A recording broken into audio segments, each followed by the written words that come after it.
Chapter 587. A huge port appeared in front of them. A large number of merchant ships were constantly entering and exiting the port, and the whole port looked very busy. As soon as Sullen's fleet approached the port, a small boat came to guide them. Following the small boat, the three ships soon docked at the berth. After arriving at the port, the manager of the caravan immediately went to negotiate with the port personnel. As one of the most frequent ports with the Western continent, the various procedures of Salt City Harbor were handled very quickly. After paying taxes on the goods transported this time, the fleet could find someone to unload the goods and trade. Sulan did not trade directly. It was his first time coming to Salt City Harbor. He was not clear about the prices here, so it was best to observe first before making a decision. At the same time, Sulan came to open up a new channel, so he needed to negotiate with the manager of this port. Of course, these worlds were in charge of professionals. Sulan did not need to come forward. After handing over the matter to the officials who came with him this time, Sulan took Hathaway to visit the city. Sulan and Hathaway kept looking at the surrounding environment. This was an unusually prosperous port city with a permanent population estimated to be more than 200,000. A large ship was docked at the dock, and thousands of coolies were transporting goods. The surrounding people's clothes were very different from those of the Western continent. A large number of armed warriors could be seen everywhere. Hathaway went straight in after seeing a magic shop. Her purpose this time was to buy various magic materials produced in the Eastern continent.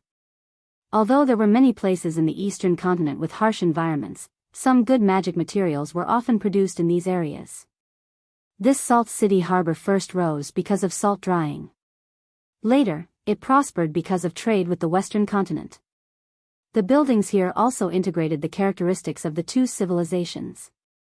Sulan and Hathaway spent a day touring the city, and at the same time bought a lot of specialties here. The officials of Deepwater City also had a discussion with the officials of Salt City Harbor about the opening of a new channel and finally reached a cooperation. With official support, this channel would develop more smoothly in the early stages. When the merchants found out that this trade route could make a lot of money, they would be like sharks that smelled blood, flocking to it. Salt City Harbor also had a wizard organization. Such a bustling commercial port could bring in a lot of money every day. This was impossible for the wizards who were always short of money to give up. Unlike the Western continent, the cities in the Eastern continent were highly autonomous. The cities would form a loose alliance. There were not many countries on this continent. Many cities were controlled by monasteries or wizard organizations. The business atmosphere here was more prosperous than the Western continent. After learning about the wizard organization behind this city, Sulan and Hathaway went to visit. The wizard organization in this city was very surprised that a legendary wizard came to visit. Then, they warmly welcomed them. The great wizard of the city's wizard organization personally welcomed them. What surprised Suran and Hathaway was that this great wizard was also a legendary wizard. But thinking about it, if it weren't for his great power, they wouldn't have been able to occupy this treasured land. After all, the annual income of this Salt City Harbor could be converted into millions or even tens of millions of gold nars. The income of this city was almost equal to the income of a kingdom of Florence. The area of Salt City Harbor was very large. There were also a lot of farmland around the city. In addition to the population of the city, there were a lot of towns and villages around the city. The surrounding resources were all used to support the development of this harbor. Sulan and Hathaway had a discussion with the wizard organization in Salt Lake City.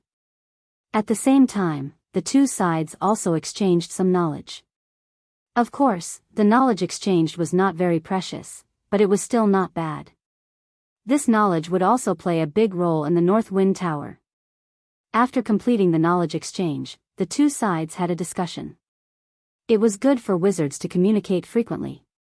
Sometimes, when an experiment was difficult, they would often get inspiration from the exchange. Unfortunately, the wizard organization did not open the library to Sulan and Hathaway, which disappointed Sulan. However, the exchange of materials was still very good.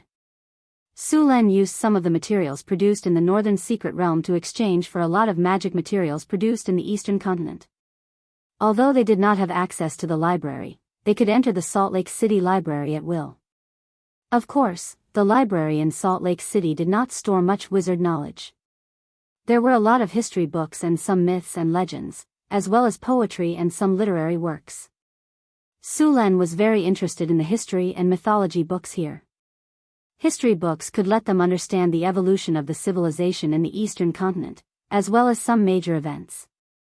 As for myths and legends, although there were many exaggerated rhetoric, many myths and legends were actually related to wizards. In terms of history, there were many differences between this place and the western continent. Before the period of the Arcane Empire, this place was called the Dark Age. The entire eastern continent at that time did not have so many deserts and dangerous environments.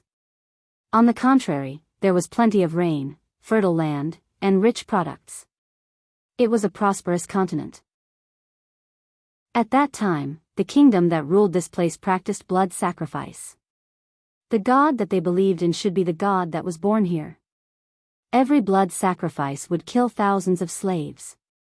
This cruel blood sacrifice quickly led to a rebellion and was eventually overthrown by the wizards. The god who accepted the blood sacrifice was eventually defeated by the Arcanists. Because the native god accepted the blood sacrifice, he had long been eroded by the power of the blood sacrifice and became crazy. In addition to these, Su-Len also found some places where monsters were sealed. However, most of these places were monasteries of monks. These monasteries were there to suppress the monsters. Su-Len found some familiar monsters from these myths and legends, such as the demigod mummy, the dream chrysalis, and other ancient evil creatures. One of the ancient books also drew an ancient pyramid with a creature with wings that looked like a snake or a dragon. Su-Len recognized it at a glance. It was a Quetzalcoatl. The Quetzalcoatl was a powerful divine creature. Their challenge level was similar to that of the dragons, but they were rare. Since the beginning of the Arcane Empire, the Quetzalcoatl rarely appeared. Similar to them was the Eastern Condor. The Eastern Condor was a powerful creature that served the ancient god, the Sun God. After the fall of the Sun God, it went to the legendary Eagle Mountain and no longer served the resurrected King of Dawn.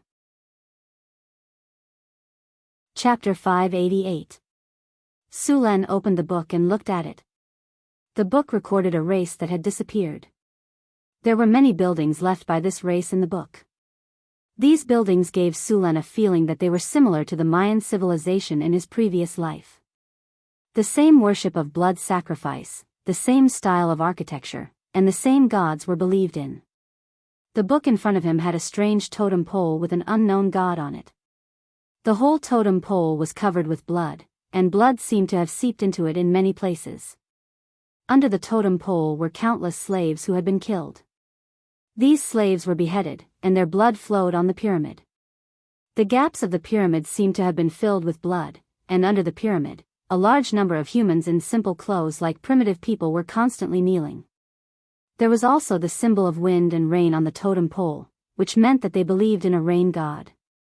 There were no written records of the rain god on other continents, but in this civilization, it was very revered. It symbolized the harvest. From ancient times to the present, people had always been in awe of the gods who were in charge of the harvest. Su-Len was not very interested in these gods.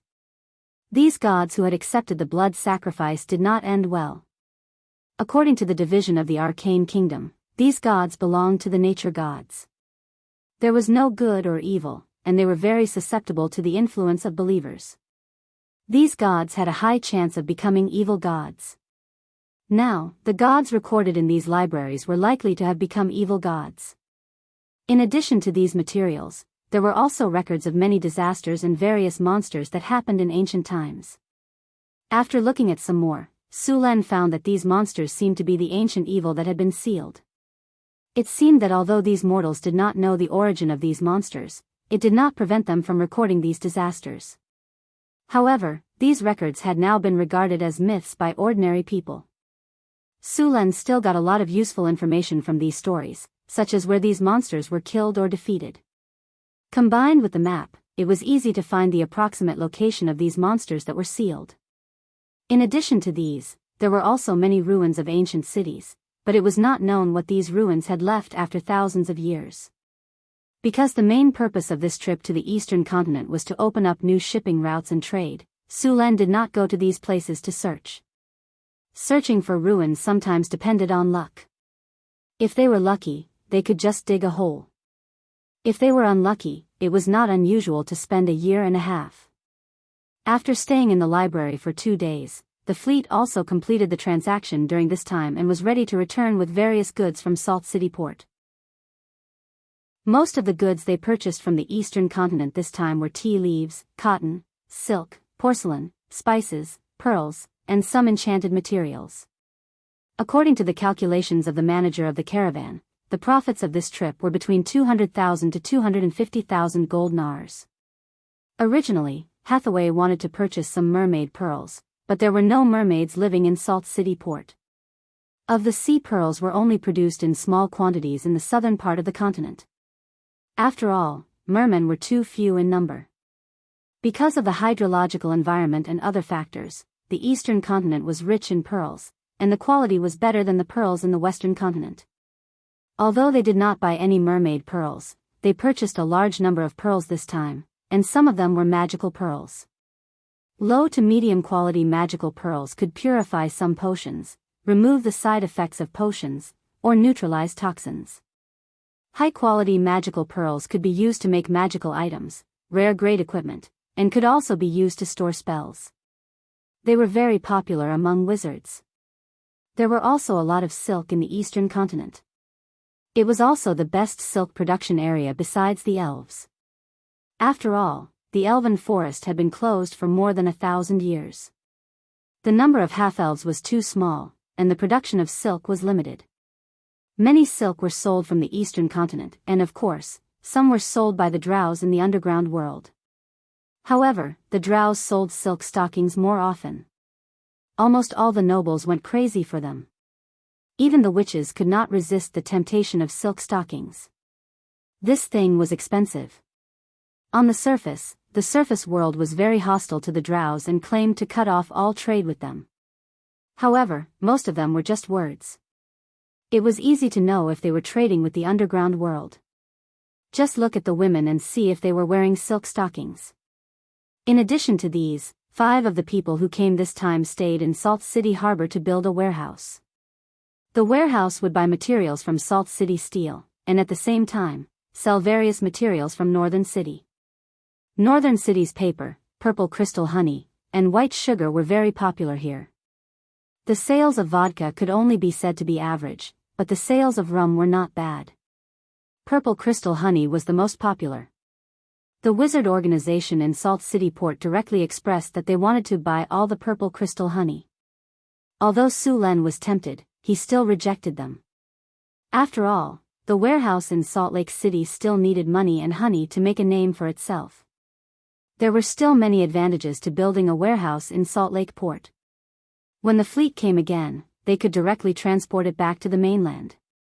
This way, a lot of time could be saved, and at the same time, they could also collect information about the eastern continent. It took a few days for the fleet to complete the supplies and set sail again. This time, in addition to the 3 ships from Deepwater City, Salt City Port also sent 2 armed merchant ships to follow. These people were going to Deepwater City to trade. At the same time, they also planned to build a warehouse in Deepwater City. The return journey was slower than before. After all, when they came, the wind was with them, but now it was against them.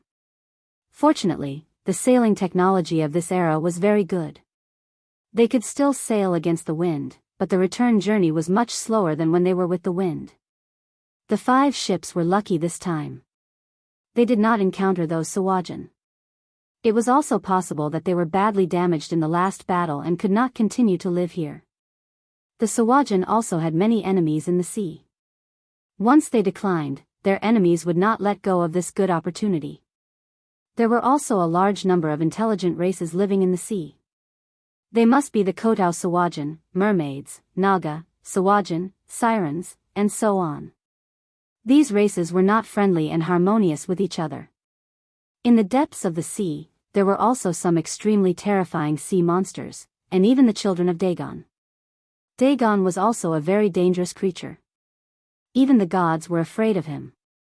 He represented evil, chaos, madness, and blasphemy. It was said that his existence could be traced back to the time of the ancient gods. He was a very powerful and evil creature. He was one of the most powerful demon lords.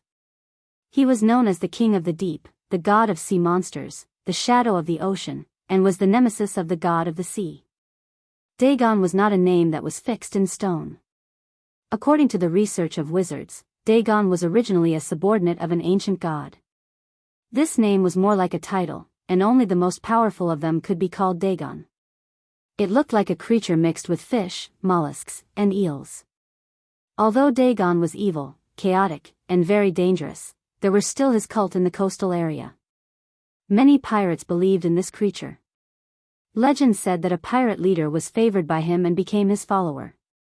He gained great power and the ability to command sea monsters. However, this ability came at a great cost. Dagon's power would change the appearance of humans and make them look like sea monsters. For example, they would grow tentacles like an octopus, or shells like mollusks, sharp claws, and so on. Because they accepted Dagon's power, they would be ostracized by other gods. They would never be able to land and could only drift in the sea forever. Even so, there were still people who were willing to accept Dagon's power. On many islands, many indigenous savages still worshipped Dagon as a god. This worship had lasted for thousands of years. The current Dagon lived in the dark sea of the bottomless abyss. In the records left by the sorcerers, this powerful demon lord was recorded. Some natives would mate with other creatures, mainly swamp giants and half-fish creatures, in order to obtain rich fish and rare treasures. They believed that this ritual could give their offspring great power. Of course, not all sea monsters believed in Dagon. The ancient arcanists had studied and classified the sea monsters. They could be roughly divided into several types. The first type was the tentacle-type sea monsters. These sea monsters looked like giant octopuses. Most of them were Dagon's followers. The second type was the fish-type sea monsters, such as the dragon whale, giant kraken, dragon turtle, and so on. These sea monsters were special demigods. They were neutral sea monsters. Under normal circumstances, as long as you did not get close to them, they would not take the initiative to attack. The third type was the multi-headed sea monsters. The most representative of these was the Hydra. These sea monsters were usually the servants of the goddess of the ocean. The fourth type of sea monster was the dinosaur. This sea monster originated from the father of dinosaurs. This powerful god created a giant beast to expand his power into the sea. This monster was also called the Abomination. The fleet repaired and replenished some water on the islands marked by Sulen before they continued to sail in the direction of the deep water port. Sulen had decided to send people to build transit stations on the islands when they returned. These stations would provide water and food for the fleet and shelter the ships from storms. After all, apart from pirates and sea monsters, the biggest risk of sailing at sea was getting lost, storms, and other shipwrecks. With these islands, they could at least provide a shelter for the fleet in the event of a storm. This would reduce the occurrence of shipwrecks. This was very important for maritime trade. In this era, there was almost a 1/5 chance of losing one's life. Every time they went out to sea, they would be prepared for the worst. Sailors in this era were brave men. They returned to the deep water port without a hitch. At this time, it had been more than 2 months since the fleet left. Deepwater City had also undergone tremendous changes. Chapter 589. Deepwater City. Since the last time they left, it had completely changed. The original wooden fences had been replaced by bricks. The city wall was about 8 meters high and 6 meters thick. There were also arrow towers built on top of it, which were used to guard against pirates. There was an arrow tower every 20 meters on the city wall. The scale of the whole city was comparable to a medium-sized city. The residents here had reached more than 30,000 people, and there were even more kobolds and goblin slaves. The whole city was very busy. The east gate of the city was facing the port. It was about 1 kilometer away from the port to the city.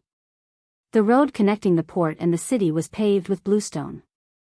It was 8 meters wide, and there were drainage canals on both sides of the road. Teams of patrolling soldiers were patrolling back and forth, and there were even some half-elf archers among them. This surprised the people of Salt City Harbor. The half-elves were also a very xenophobic race. In the beginning, the half-elves were discriminated against by both elves and humans. This led to the half-elves only being close to each other for warmth. They were not close to other races, and it was not easy to hire them.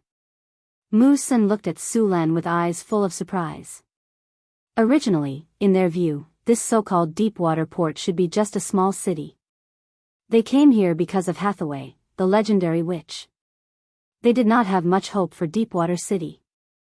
Their original plan was to set up a warehouse and send a few ships every year to buy some paper, white sugar, and purple crystal honey back. They did not expect to be shocked by the scene in front of them as soon as they arrived. The wide port, the flat road, and the elite soldiers. Although the city was still a bit simple, it looked lively. After entering the city, Musen found that the city was so neat and clean. The streets were straight and flat, and there was no debris on the ground. The scene of sewage and feces in other cities did not happen. It could be said that this was the cleanest city he had ever seen. There were neat houses on both sides of the street. The style of the houses was almost identical. Although they did not look exquisite, they were durable and easy to build. There were many pedestrians on the street, but there was no congestion. The pedestrians all walked to the right. Just as they walked into the city, several people who looked like officials hurried over. When they came close, they immediately bowed respectfully and said, "Your Majesty, welcome back. Get up." Su Len waved his hand to let Holland come over. He then pointed to Musen next to him and said, "This is the steward sent by Salt City Harbor. We have reached an agreement with Salt City Harbor to officially open the channel. They will set up an office here. You have to communicate more about the business in the future." "Yes, Your Majesty." Holland nodded and agreed. "I'll leave the rest to you." After a brief introduction, Su Luen left with Hathaway. Now that the city's route had been opened, the rest of the things were left to them. Su Len then patrolled Deepwater City. The construction of the city was progressing very quickly. Carts of bricks and tiles were transported from the west gate. The surrounding land had been divided and was full of busy craftsmen. There were also well-equipped soldiers patrolling around. A large number of kobolds, goblins, and gnolls were working under whips. On the island in the middle of the river outside the city, warships and armed merchant ships were under construction in the shipyard. According to Sullen's requirements, the fleet of Deepwater Port needed at least 12 merchant ships. Half of them would be used for the eastern route, and the other half would be used for the southern route. At the same time, the city's navy needed to be completed as soon as possible. In the south of the city was a newly opened farmland. Some crops would be planted here to maintain the food supply of Deepwater City. In fact, the land here was not fertile. It was close to the sea, so the farmland was not suitable for farming. The first year's harvest would be poor, so it needed high-quality fertilizer. Not far away, a fertilizer processing plant had been built. All the feces in the city had been sent here to be fermented. At the same time, 3 fishing boats went out to sea to catch fish and replenish their food supply. Deepwater Port could now replenish some of the food consumption. After patrolling the city, Su Len and Hathaway returned to Northwind Tower with the various enchanted items they had bought from the eastern continent. A teleportation light descended from the sky, and Su Len and Hathaway appeared on the astrology platform. It took more than 2 months to travel to the eastern continent. Hathaway had accumulated many experimental projects to complete. After saying goodbye to Su Len, she hurriedly left. Just as Su Len was about to check on the northern city, Chris came into the room. "Su Len, let me tell you a piece of good news. Alex has successfully advanced." Chris was very happy to see Su Len return. "Alex has advanced?" Su Len was pleasantly surprised. The northern city now had 3 legendary figures, Sulen, Hathaway, and Chris. Now, there was Alex. If you only counted the top fighters, the northern city could easily beat some small countries. Furthermore, another important reason why Alex had successfully advanced to the legendary rank was that he could now prepare to construct the Northwind Tower's mystery. Hathaway had already studied the puzzle thoroughly. The reason why the northern city had not built it was because they did not have enough manpower. A large puzzle required the cooperation of at least 3 legendary wizards. Although the northern city had 3 legendary figures, Hathaway was the only one who was a proper wizard. Her wine-red hair draped over her shoulders, and she wore an exquisite crown on her head. She had a slender waist, a full and plump buttocks, and a pair of long and slender legs that were far more beautiful than the average person's. The pair of wings on her back had been put away, and she looked like a goddess who had fallen into the mortal world. Her delicate facial features, beautiful face, and elegant temperament made Sulen feel that she was even more beautiful than before. Congratulations on successfully stepping into the legendary realm, Sulen said with a smile. Sulen. Alex's beautiful face smiled like a blooming flower. She stepped forward and gave Sulen a warm hug. Her white hands gently wrapped around Sulen's neck, and she tiptoed and gently kissed his forehead. My king, thank you for your help. If you hadn't brought me out of the underground world and provided me with all kinds of resources and even divinity, I wouldn't have been able to reach where I am today. Feeling the warmth on his forehead, Sulen smiled and said, the resources I provided were only a part of it. The main reason is your own hard work. However, you slacked off after advancing to the legendary realm. You must know that the legendary realm is only the beginning of the real world. I know. Don't worry, I will catch up with you as soon as possible, Alex said affectionately. By the way, I have all the information about the puzzle that Sister Hathaway prepared. When do you think we should start weaving the puzzle? In the next few days, there are some other preparations to be done. When Hathaway is ready, we will start, Sulen said. Chapter 590. In the North Wind Tower, Sulen was looking through the information on elemental fission. The principle of elemental fission was not too difficult. He had almost finished the research. The theory was already mature, and he only needed to put it into practice. Even the theory of elemental fusion reaction had been successful. However, because elemental fission required high strength of materials, Sulen was a little hesitant. Elemental fission reaction would release unimaginable energy. If the elemental fission furnace was not strong enough, or if the elemental fission reaction was too fast, it was likely to cause a violent explosion. If elemental fission explosion occurred, the power could be said to be far more powerful than a level 9 spell, so he had to be careful. Making elemental fission furnace required a lot of materials from the astral world. Fortunately, Sulen and Hathaway had collected a lot of materials in the astral world. It was enough. Elemental fission furnaces were usually used on floating space towers. Although the elemental pool could also support the floating space tower, at this point, the elemental pool needed to accumulate enough energy to support the floating space tower for a period of time. Only the elemental fission furnace could support the floating space tower for a long time to fight in the air. Last time, he got an intact floating space ring. With the information left in the wizard tower, the technology of the floating space ring was completely understood. As long as he had the materials, he could produce it. In addition to the special materials of the floating space ring, the most important thing was the 28 types of anti-gravity runes inscribed on it. These runes were the crystallization of the command during the Arcane Empire era. Only such a carefully made floating space ring could support the wizard tower, which weighed thousands of tons. Master, the elemental pool of the wizard tower is full of energy, Tower Spirit Een suddenly said while Sulen was thinking. Sulen stopped thinking. It was useless to think too much now. He had to do the thing in front of him first. The elemental pool was full of energy. He could consider weaving the puzzle. On the astrology platform, Sulen, Hathaway, Chrissy, and Alex stood in the center with serious faces.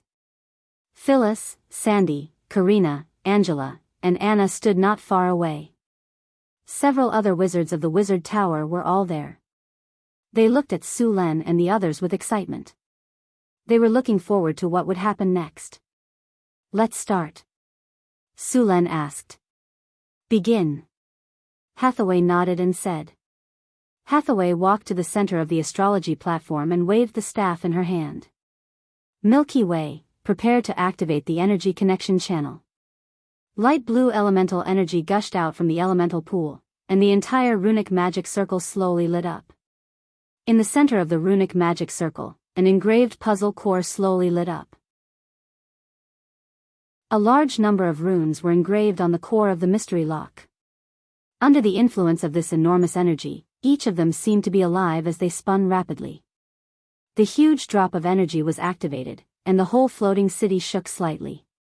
The estimated powerful energy wave spread quickly from the Wizard Tower to the surroundings. At the bottom of the Adept's Tower, multiple energy channels formed by magic crystals quickly connected with the surrounding ley network. The ground energy of the entire northern citadel area began to converge towards the Adept's Tower.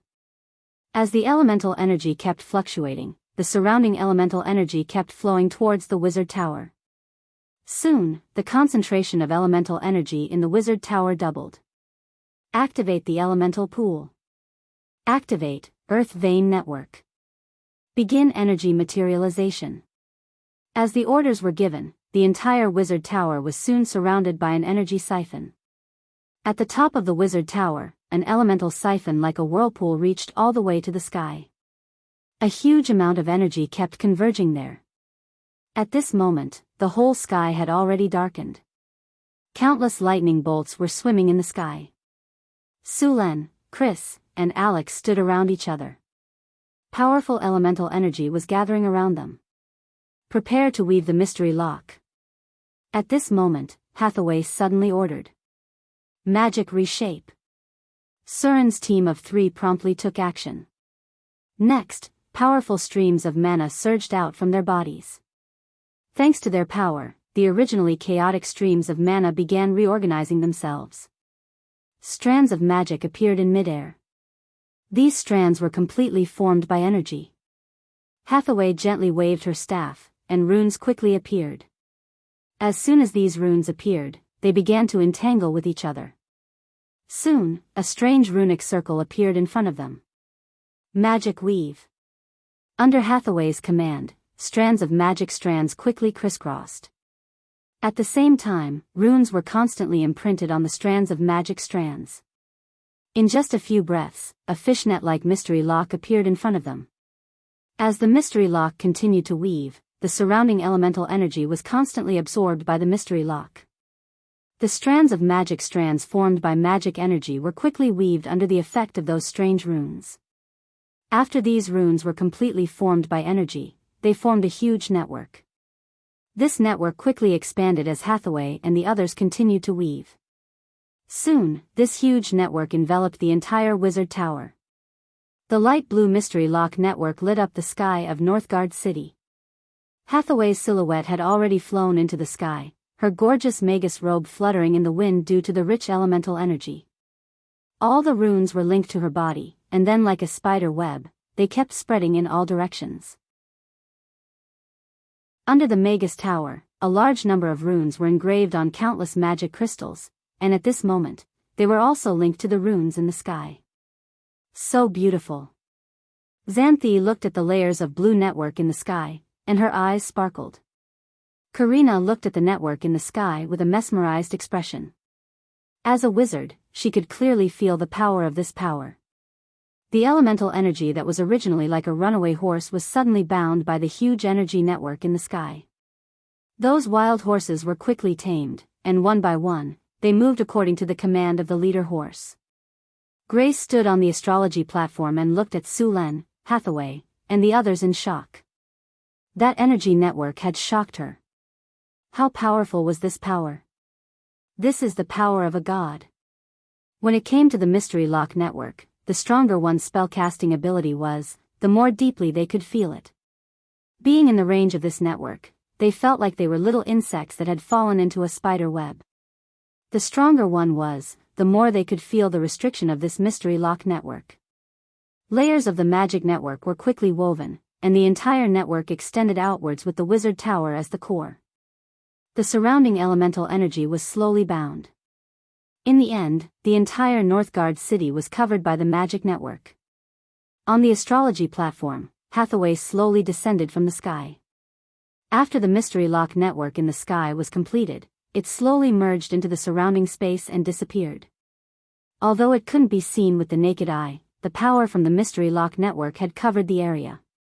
In essence, the mystery lock network was originally unrestrained elemental energy arranged in frames according to certain rules. The mystery lock weaved by runes covered the surrounding space, and the energy in the area was also controlled by the mystery lock network. The originally unruly elemental energy was now very obedient. It was easy to command it, and the difficulty of casting spells had been greatly reduced. In this area, all the elemental energy was controlled by the mystery lock network. No one could control the energy to cast spells. The mystery lock network covered an area of 10 kilometers with the wizard tower as the center. The scale of this mystery lock network could only be considered a medium-sized mystery lock. During the ancient Arcana Empire, the mystery lock network of the floating city could easily cover hundreds of square kilometers. That kind of large-scale mystery lock network had unbelievable power. The surrounding energy waves slowly calmed down, and the huge elemental siphon disappeared. The power of the mystery lock network slowly retracted, and finally returned to the wizard tower.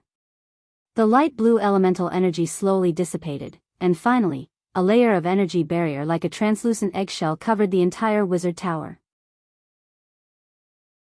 After the hard work of Hathaway, Su Len, and the others, the mystery lock network of the Northwind Tower was finally completed. At this time, the mystery lock network did not have many functions, and it would need to be constantly added in the future. The entire mystery lock network cost about 20 million kinners worth of materials, which directly emptied half of the Northgard city's wealth. If all the functions of the mystery lock network were to be perfected, it would cost an estimated 50 million kinners worth of materials. Building the mystery lock required more than just kinners worth of materials. There were many rare materials that Kinner could not buy.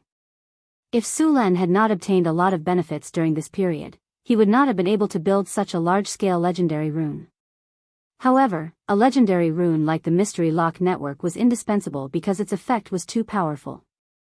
As long as one was in the range of the mystery lock network, the mystery lock network's effect would be enhanced. The mystery lock network was the home field of the Arcanists. Its effect was similar to that of the gods' kingdom of the gods. Of course, compared to the gods' kingdom of the gods, the mystery lock network was far inferior. Of course, if the mystery lock network could be mounted on the floating city and supported by the mice energy nucleus, it would basically be comparable to the gods' kingdom of the gods with intermediate divine power. According to the division of the Arcane Empire, the strength of a great arcanist with a top-level floating city was close to that of an intermediate divine power. Of course, there were still some differences in the specific strength. Looking at the mystery lock in front of him, Sullen's heart was full of joy. After the mystery lock was completed, Su Len also obtained the authority of the mystery lock. A huge amount of elemental power entered Sullen's body from the mystery lock. Sullen's wizard profession, which had reached grade 4, began to improve in an instant. A little light flashed in his soul from between his eyebrows, and then his whole soul quickly transformed. His originally powerful soul became even stronger. A strange energy was integrated into Sullen's body. After a while, Su Len slowly opened his eyes. A flash of lightning flashed in the depths of his eyes and then disappeared. After completing the weaving of the mystery lock, Su Len successfully advanced into a legendary wizard with the help of the mystery lock's feedback. Chapter 591. The enigma of the Tower of the North Wind was not complete. Only the basic part was completed. The complete enigma had 4 effects. The first was the enchantment. The enigma had a strong protective enchantment that was used to protect the area inside the enigma from external damage. The second was the spell sequence. This part of the spell was stored in the enigma. As long as one became a wizard and obtained the authority of the enigma, they could use it. Of course, there was a limit to the number of times they could use it. After all, the energy in the Enigma was limited. Not everyone could use it at will. However, Sulen and Hathaway were not restricted at all. The third was the anti-magic field. The Enigma relied on the control of elemental energy to achieve the effect of anti-magic. However, the power of the Enigma was limited and could only stop low-grade wizards. The fourth was the enchantment effect. This enchantment could be used to enchant creatures within the Enigma. This enchantment effect could be used once every 24 hours. The fifth type was the permanent effect. For example, the creator of the mystery lock had set up the permanent effect to banish every evil otherworldly being that entered the mystery lock. As long as an evil otherworldly being entered the mystery lock, the permanent effect would be triggered and the target would be banished. According to Hathaway's calculation, if they wanted to complete the Enigma, they would need to spend at least tens of millions of Kinnar. The game was completed in a short time. Sulen opened the system panel to check the attributes of the Enigma. Enigma, unnamed intermediate Enigma range, 10 kilometers in radius, core, Tower of the North Wind enchantment effect, not added, can add up to intermediate spells, anti-magic field, low-grade wizards are forbidden to cast spells within the Enigma. Permanent effect, not added, can add up to intermediate spells, activated spell sequence, not added, can add up to intermediate spells. Within the range of the Enigma, all people on the same side will be enchanted by the Enigma. The magic recovery speed will be increased by 50% to 300%. The difficulty of casting spells will be reduced by 50%. Within the range of the Enigma, the difficulty of casting spells will be reduced. Within the range of the Enigma, the concentration of elemental energy would also be increased. In the era of the Arcane Empire, even the ordinary civilians could live up to 150 or even 200 years old. In other areas that were not shrouded by the mystery, the residents did not have long lives. Hathaway and Sulen had to slowly add the spell effects on the Enigma lock. They would be even busier in the future. After making the Enigma lock, the next step of the Wizard Tower's transformation could be put on the agenda. Sulen. With the sound of footsteps, Hathaway came over and said, "Now it's time to consider upgrading the Wizard Tower to a floating space tower." "It is indeed time to upgrade it," Sulen nodded and said, "By the way, do you have enough materials for the floating ring and the elemental fission furnace?" "The materials needed for the elemental fission furnace have been prepared. We can begin the experiment. Also, the floating ring can be made. However, there are still some parts of the Magus Tower that need to be built. The base of the Sorcerer Tower needs to be reinforced. The foundation of the Sorcerer Tower needs to be replaced with obsidian. Obsidian was hard and had good magic conductivity. In the past, in order to save money, Sulen used some ordinary materials for the foundation of the Wizard Tower, and then added the hardening spell to make it so tough. In addition, the base of the Wizard Tower and the rocks below needed to be separated. Fortunately, Hathaway had taken these into consideration when building the Wizard Tower. The successful foundation transformation of the Wizard Tower was very boring, so these things were handed over to the rock golems. With the addition of obsidian and the hardening spell, the strength of the entire Wizard Tower had been improved again.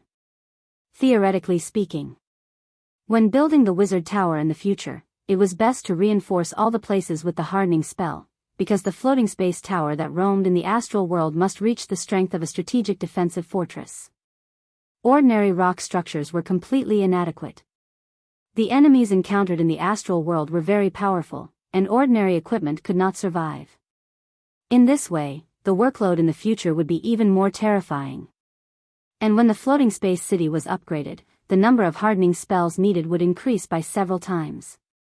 Under normal circumstances, a floating space city had a total of 3 layers of protection. The first layer was a super-large energy protective force field, which could withstand the impact of small meteorite showers in the astral world. It could withstand the energy pressure in a special environment, and at the same time, stabilize the ecological balance inside the floating space city.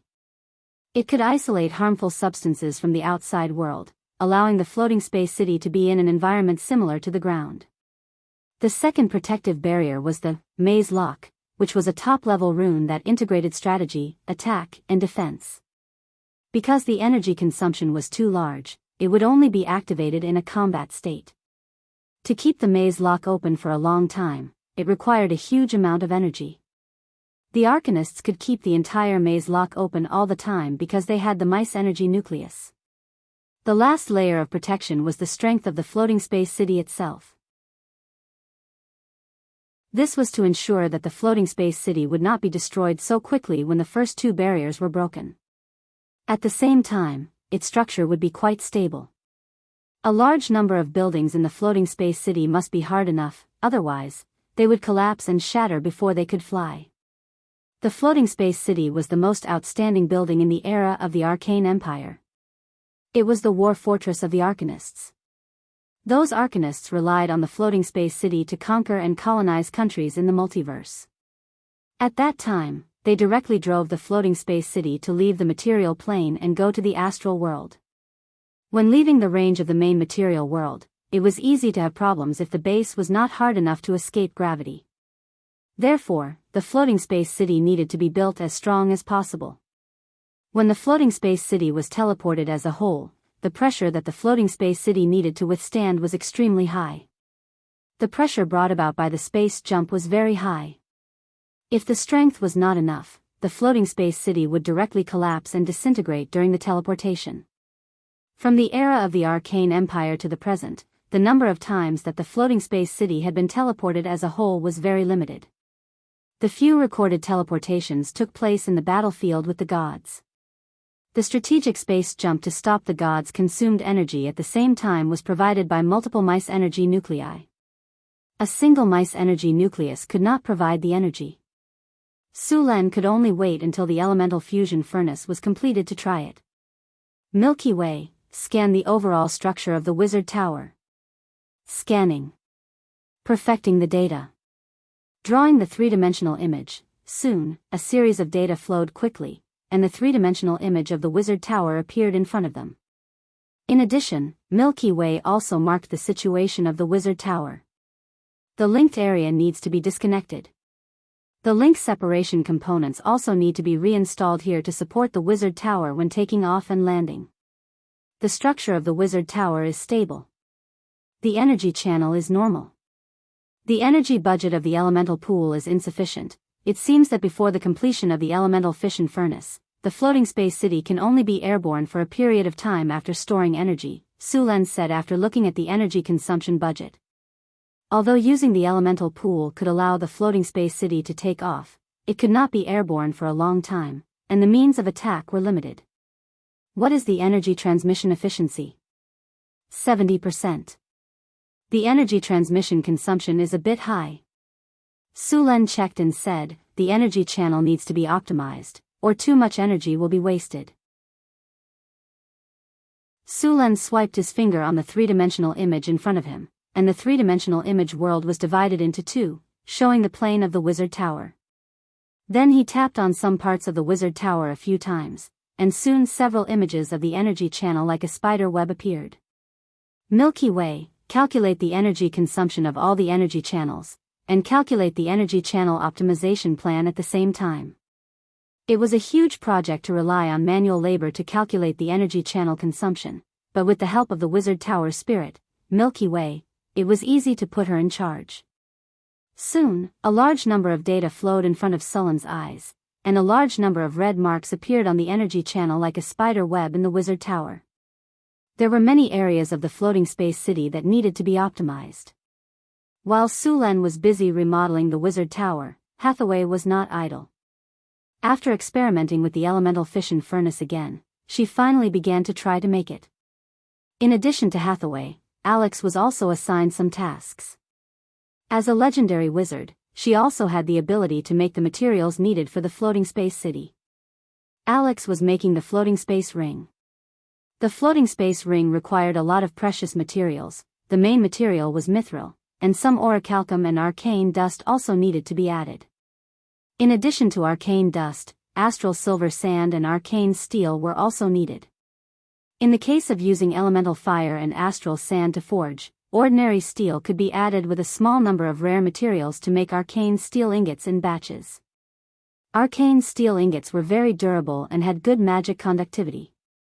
Its strength was about 7 or 8 times that of ordinary steel, and it could be permanently reinforced with hardening. Its final strength was more than 10 times or even more than ordinary steel. In the future, this material would be used in many places. The surface of the smelted arcane steel ingots looked similar to titanium alloy.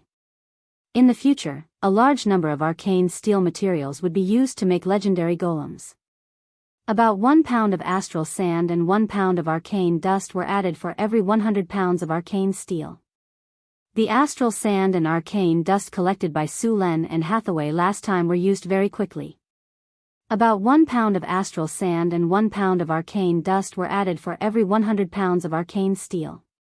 The astral sand and arcane dust collected by Su Len and Hathaway last time were used very quickly. About 1 pound of astral sand and 1 pound of arcane dust were added for every 100 pounds of arcane steel. The astral sand and arcane dust collected by Su Len and Hathaway last time were used very quickly. About 1 pound of astral sand and 1 pound of arcane dust were added for every 100 pounds of arcane steel. The astral sand and arcane dust collected by Su Len and Hathaway last time were used very quickly. Chapter 592. Hathaway gently waved the magic staff in her hand. A light flashed, and a few fist-sized magic pearls flew up. The energy in the elemental pool was constantly being drawn out, and the concentration of elemental elements in the room was shockingly high. Making an elemental furnace required a lot of energy, and now more than half of the energy in the elemental pool was being used here. On the enchantment table next to her, adamantine, mithril, orichalcum, arcane steel, arcane dust, astral silver sand, magic gems, and other materials were all prepared. Along with the light, a few magic pearls of different colors turned into powder, and the colorful pearl powder quickly merged with the light. The originally blue spirit light now flickered with a rainbow-like radiance. Change form. Hathaway gently pointed the magic staff, and her eyes turned silver. Magic light flew out from the magic staff, and the arcane steel ingots on the enchantment table directly floated up and gradually melted. As the arcane steel melted, the rainbow-like light also merged with it. Creation. The melted arcane steel quickly turned into silver metal under the light, and this piece of metal continued to transform into the shape that Hathaway wanted. At the same time, the arcane dust on the enchantment table quickly disappeared, and a few blue-silver crystals appeared in front of her. Elemental fire. With a light shout, the surrounding mana instantly surged. In the next second, a cluster of light blue flames appeared out of thin air, and then instantly grew stronger like adding oil to a fire. The light blue elemental fire had a very high temperature, but this kind of fire that was researched by wizards was very easy to control. It was suitable for refining potions, and it was very useful for making other things. As the fire grew stronger, pieces of metal ingots quickly melted in the elemental fire. Hathaway gently waved her hand, and a few magic gems instantly turned into countless sparkling powder that merged with the fire. The originally silver liquid in front of her quickly turned into a blue-silver liquid. Large amounts of liquid metal continuously fused with various materials, and then transformed into various shapes under the spell of creation. The structure of an elemental fission furnace was very complicated, and it required a lot of parts. Hathaway constantly controlled the elemental fire to refine. A day quickly passed. Even a legendary wizard would feel a little tired after such a long time of high-intensity casting, but the results were very good. While Hathaway was making the elemental furnace, Su Len was also commanding a large number of workers to modify the bottom of the wizard tower. The bottom of the wizard tower had to be replaced with obsidian, and the connection to the ground had to be disconnected. This kind of work couldn't be done by ordinary workers. Fortunately, there were many gray dwarves in the northern city, and they directly dug according to the blueprint. The bottom of the wizard tower had to be completely hollowed out, and then connected with the metal runes. When the tower was lifted, the metal runes used to connect the tower would be separated, and they would be used to connect with the tower when it was landing. The Durgar's excavation skills were very advanced. Apart from the main support points, the entire bottom of the tower had been hollowed out. Next, a large number of metal constructs would be installed. The efficiency of the hundreds of gray dwarves was very high. It only took a few days for the bottom of the wizard tower to be completely excavated. A large number of hardening spells were cast on the excavated space, and the whole ground became very hard. In addition, a large number of wizard apprentices were installing the metal runes. In another laboratory in the wizard tower, Alex was refining a floating ring. In the middle of the experiment, a floating ring with a diameter of about 5 meters quietly floated in the air. Alex was concentrating on engraving runes on it. Silver spell energy constantly outlined runes, and then after fusing with mithril and astral silver sand, they slowly merged into the floating ring. The floating ring flashed, and in the next second, a rune appeared on the floating ring. At this time, a large number of runes had been engraved on the floating ring, and the runes were connected from head to tail, covering the entire floating ring. As the last rune fell, the floating ring suddenly burst into a dazzling light, and then the light dissipated, and everything returned to normal. The wizard tower's work lasted for 2 months. When Sulen finished installing all the metal runes at the base of the wizard tower, and the wizard tower's energy circuit was optimized, Hathaway's work was almost done. In the laboratory, a powerful energy wave shrouded this place. Hathaway embedded the last energy crystal in the rune body in front of her, and then put in the already prepared element fission fuel. With a strong light, the high-tech elemental furnace in front of her slowly started up. An amazing energy wave was transmitted from the elemental furnace, and the surrounding energy channels quickly lit up. The powerful energy filled the wizard tower in a flash. Hum. The whole wizard tower shook slightly at this moment, and a powerful elemental tide spread out from the wizard tower. Phew, it's finally done. Looking at the elemental furnace in front of her, Hathaway's tired face flashed with a trace of relief. Sulen, who was instructing the craftsman to check the metal runes, suddenly felt a powerful energy coming from the wizard tower to China. The energy wave was a little shocking, and the aftermath was more than 10 times stronger than the elemental pool and the wizard tower at full capacity. This is the elemental furnace? Sulen was slightly stunned, and then he reacted. Hathaway did it. Then, a teleportation light flashed on Sulen's body, and in the next second, he appeared on the astrology platform. Without stopping, Sulen walked directly to the laboratory. As soon as he arrived at the door of the laboratory, the originally closed door suddenly opened, and a thin figure walked out. It was Hathaway. Seeing Sulen walking in hurriedly, Hathaway smiled at him and said, "It's done. You've worked hard." Sulen looked at the tired Hathaway, stretched out his arms, and directly pulled her into his arms. "Don't worry about these things for now. You're tired now and need to rest. Everything can wait until you've rested." "Okay." Hathaway nodded gently, and then lay in Sulen's arms like a kitten.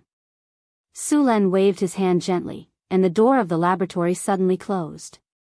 Then, Sulen pointed his finger lightly, and streaks of lightning shot out from his hand. As soon as these streaks of lightning appeared, they quickly merged and connected, and soon formed a lightning net that enveloped the entire laboratory. Seeing that the lightning net had sealed the laboratory, Sulen nodded, and then smiled at Hathaway. He directly lifted her up with his arms, and in the next second, the teleportation light flashed, and the two disappeared from the wizard tower. Sulen put Hathaway on the bed in the bedroom, and then watched her fall into a deep sleep. Only then did he walk out of the room, and put away his smile, and restored his dignified expression. Guards. 2 guards appeared in front of him. "You two stay here. Without my order, no one is allowed to go in and disturb her," Sulen ordered directly. "Yes, sir." The 2 guards bowed and saluted. After arranging Hathaway, Sulen left. The preparation work in the wizard tower was almost done, and the next step was to wait for the test. Sulen came to the wizard tower. On the astrology platform, Karina, Chris, Grace, and the others were already there. When they saw Sulen coming, they all greeted him. "Sulen, that energy just now was from the elemental furnace?" Sister Hathaway finished making the elemental furnace? Chris couldn't wait to ask. Sulen nodded and said, "Yes, it's done." That energy just now was the energy wave when the elemental furnace was operating. Really? That's so powerful. It's amazing. Karina couldn't help but say. Since the elemental furnace is finished, does that mean our wizard tower can fly? Phyllis asked excitedly. Sulen reached out and knocked on her head. What are you thinking? We'll have to wait until Alex finishes making the floating ring. Ouch, it hurts. Phyllis rubbed her head with a wronged expression. After the elemental furnace is finished, the elemental pool can basically be eliminated. Even the elemental fission furnace at full power produces more than 100 times more energy than the elemental pool. The energy output is stable, and the size is small, so it's very convenient to use. We can also continue to increase the number of golems in our army. Originally, the Tower of Northern Wind could only use 2 to 3 legendary golems and 3 to 500 stone and steel golems. If there were more of them, the elemental pool would run out of energy. Now that they had the elemental furnace, they wouldn't have to worry about the energy shortage even if the number of golems doubled. Oh, right. We got a lot of dragon blood from the dragon we killed last time. Get ready. I'll give you a dragon blood baptism in a few days to further increase the purity of your dragon blood.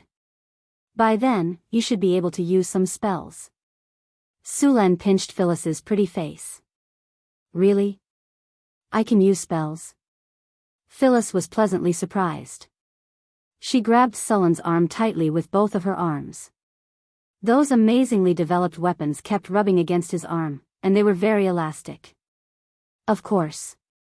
After the dragon blood baptism, your dragon blood will be further improved, and your strength will also increase. As a dragon disciple, you're born with the ability to cast spells. Of course, a warlock's ability to cast spells is weaker than a wizard's, but you should pay attention and try to be a wizard in the future. I understand. When will the dragon blood baptism be carried out? Phyllis asked eagerly. After I'm done with all the things I need to do. Sulen smiled and said, the dragon blood baptism can be carried out 5 times in total. If you encounter a black dragon, a blue dragon, or a green dragon in the future, you can carry out another dragon blood baptism. After a few baptisms, your body should be comparable to a legendary warrior's. Chapter 593. The dragon blood baptism was very effective in improving one's physical fitness. If the dragon blood baptism was carried out 5 times, it could almost raise the physical fitness of an ordinary warrior or adventurer to the level of a legendary warrior. They would also have some magic abilities and various resistances.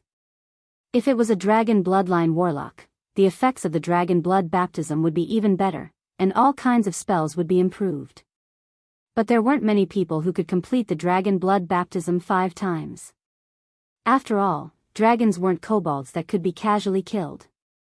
Moreover, there weren't many true dragons in material planes. The dragon blood baptism used was at least that of an adult dragon. At the same time, one had to resist the corrosion of the dragon blood during the dragon blood baptism. The dragon blood baptism did not improve a legendary warrior's physical fitness by much. It could only improve their toughness and elemental resistance by a small amount. However, although a legendary warrior's physical fitness was strong, they also had to master combat skills. If one wanted to rely on the dragon blood baptism ritual to quickly become a legendary warrior, this kind of trick would be exposed in front of a warrior who had experienced hundreds of battles. It could be said that the gains did not make up for the losses. Alex completed the floating ring in the afternoon after Hathaway left.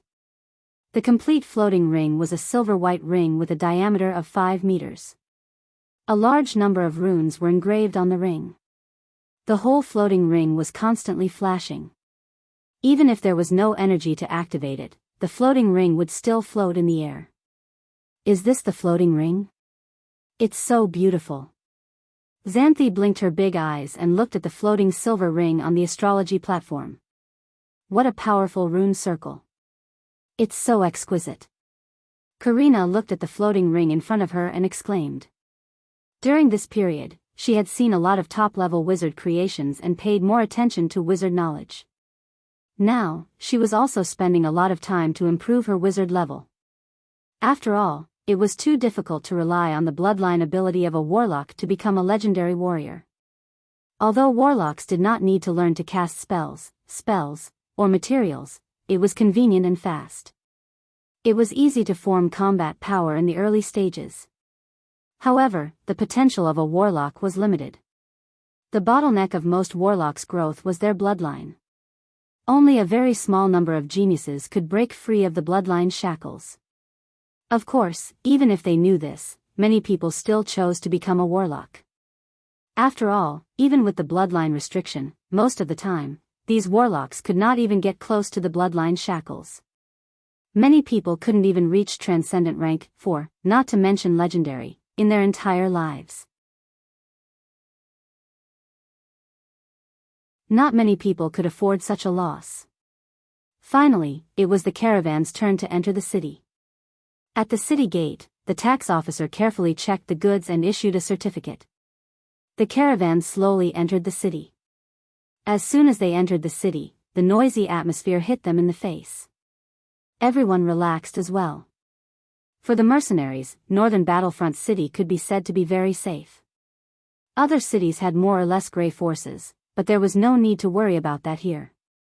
As long as they did not violate the rules, no one would come looking for trouble. After nearly 2 months on the road, he could not wait to go to the tavern to relax. Northern Battlefront City's wine was very popular. Guys, let's go quickly. I heard that Fiery Bird Tavern has a new batch of wine. Let's go try it today. The voice of a bearded dwarf sounded. On the street not far away, a group of dwarf craftsmen noisily walked towards the tavern.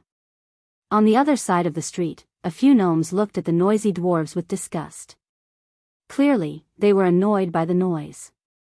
A group of children rushed out from an alley and quickly shuttled through the crowd. The entire city was thriving. Should I get the reward for this mission and buy a house here? Hadding thought to himself. Rumble. Suddenly, the ground shook violently. Then, a loud sound spread throughout the city. People on the noisy street asked in panic. What's going on? Is someone attacking the city? Is there an earthquake? A large number of people ran to the street to look. At this moment, there was a cry of surprise.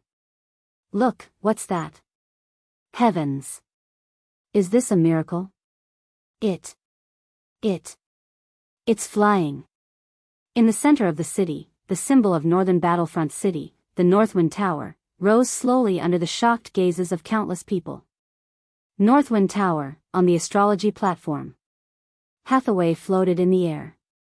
In front of her was a three-dimensional model of the Wizard Tower and Northern Battlefront City. A large number of data appeared on the projection. The situation of the entire city was projected by the Wizard Tower. Milky Way. Scan the Wizard Tower. Check the tower's structural strength. Scan completed. Wizard Tower operating normally, no abnormalities in the tower's structure. Begin separation of the tower. Increase the energy output of the elemental furnace. Prepare to take off. Boom! Powerful energy gushed out of the elemental furnace and entered the floating ring. The entire Wizard Tower shook slightly. A strong wave of energy spread out from the Wizard Tower. Wizard Tower operating normally. Energy transmission normal. Floating ring operating normally. Energy channel operating normally. In the Wizard Tower, the nodes representing the energy channels lit up one by one. The energy channels of the Wizard Tower were activated. Under the control of Milky Way, the connecting metal structures at the bottom of the Wizard Tower began to separate. All connecting structures in the first area have been separated. All connecting structures in the second area have been separated. All connecting structures in the central area have been separated. On the three-dimensional image, the red dots representing the connecting structures all turned green. The Wizard Tower was completely separated from the ground. Energy output of the elemental furnace is stable. Activate the floating ring. In the center of the first floor of the Wizard Tower, a silver ring with a diameter of 5 meters slowly rotated. Countless runes lit up on the ring.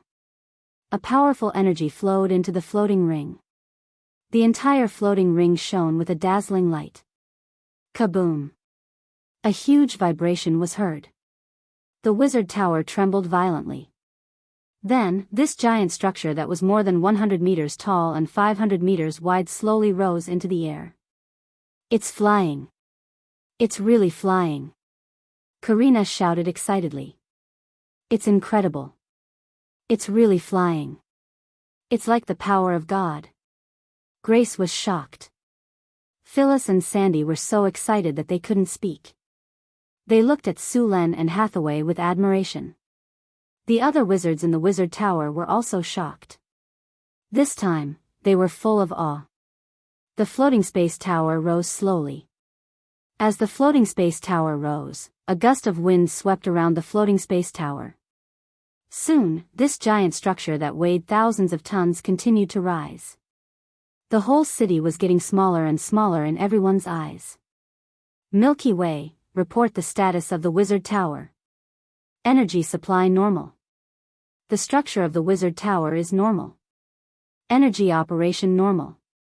The wizard tower rose faster and faster. In just a few minutes, it rose 3,000 meters. The wind was howling, but the wizard tower didn't shake at all. The wizard tower's exterior was also blocked by the wind. Although it was thousands of meters high, the environment in the wizard tower was no different from the ground. Activate the star map to determine the location of the wizard tower. The wizard tower is officially undergoing flight test. Chapter 594. On the astrology platform, a beam of light rose, and in the next second, a three-dimensional model of the entire Tyrol world appeared in midair. The huge planet rotated slowly, and the continents, oceans, mountains, rivers, forests, and lakes were all marked out. Even the major cities of various countries were marked out. The information was collected by Sulen and Hathaway and transmitted to the Tower Spirit, Milky Way. Milky Way then integrated the information and the three-dimensional map of the Tyrol world to generate the current star map. Of course, the data on the star map was not 100% accurate. After all, there was no internet in this world, and there were no satellites, so it could not be updated in real time. Many of the information was collected in the past, so it could not be updated in real time. Even so, the star map was enough for now. At this time, on the star map, the light spots representing the wizard tower were constantly flashing. Sulen gently tapped on the star map, and the star map was instantly enlarged. The topographic map of the surrounding area of North City appeared in front of them. Sulen directly marked the location on the star map, and then let the Tower Spirit operate the floating space tower to move to the target location. The floating space tower moved quickly in the air and soon appeared at the predetermined location. Then, Sulen began a comprehensive test of the floating space tower's flight ability, and whether there were any problems with the structure of the tower during the flight. 2 hours later, the floating space tower completed all the tests, and then returned to North City and began to land slowly. Arrived at the predetermined location. No abnormalities on the ground. Preparing for landing. Starting the balancer system. After Sulen gave the order, the Tower Spirit, Milky Way, operated the wizard tower to land slowly. Finally, after a slight shake, the floating space tower once again landed in its original position. The floating space tower's base structure was still a bit shabby. After further upgrades, the wizard tower would be equipped with a large number of auxiliary tools to ensure that the wizard tower could land smoothly under any circumstances. Landing successful. The floating space ring is closed. As the wizard tower landed, the voice of the Tower Spirit, Milky Way, sounded again. Success. Hathaway cheered excitedly as the voice of the Tower Spirit, Milky Way, faded away. That's great. We did it. This is our floating space tower. Chrissy, Karina, Alex, Sandy, Phyllis, and all the others in Northwind Tower cheered excitedly. In this era, the floating space tower was only built by the top wizard organizations based on their strength. The floating space tower was not just for show. Before the floating space city, the floating space tower was the wizard's most powerful trump card and the wizard's most powerful battle fortress.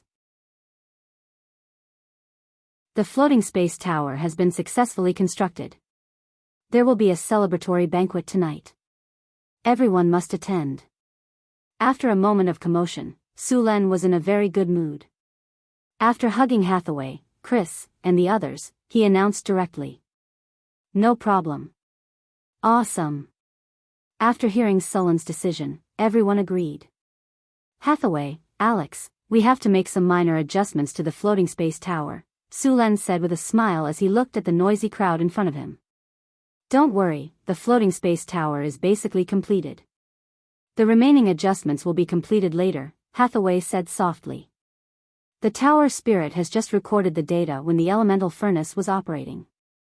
We will also need to make adjustments when the time comes. It had been 3 years since the establishment of Northwind Tower. The original Wizard Tower had finally become a floating space tower. In addition to a lot of manpower and material resources, it also consumed a lot of energy.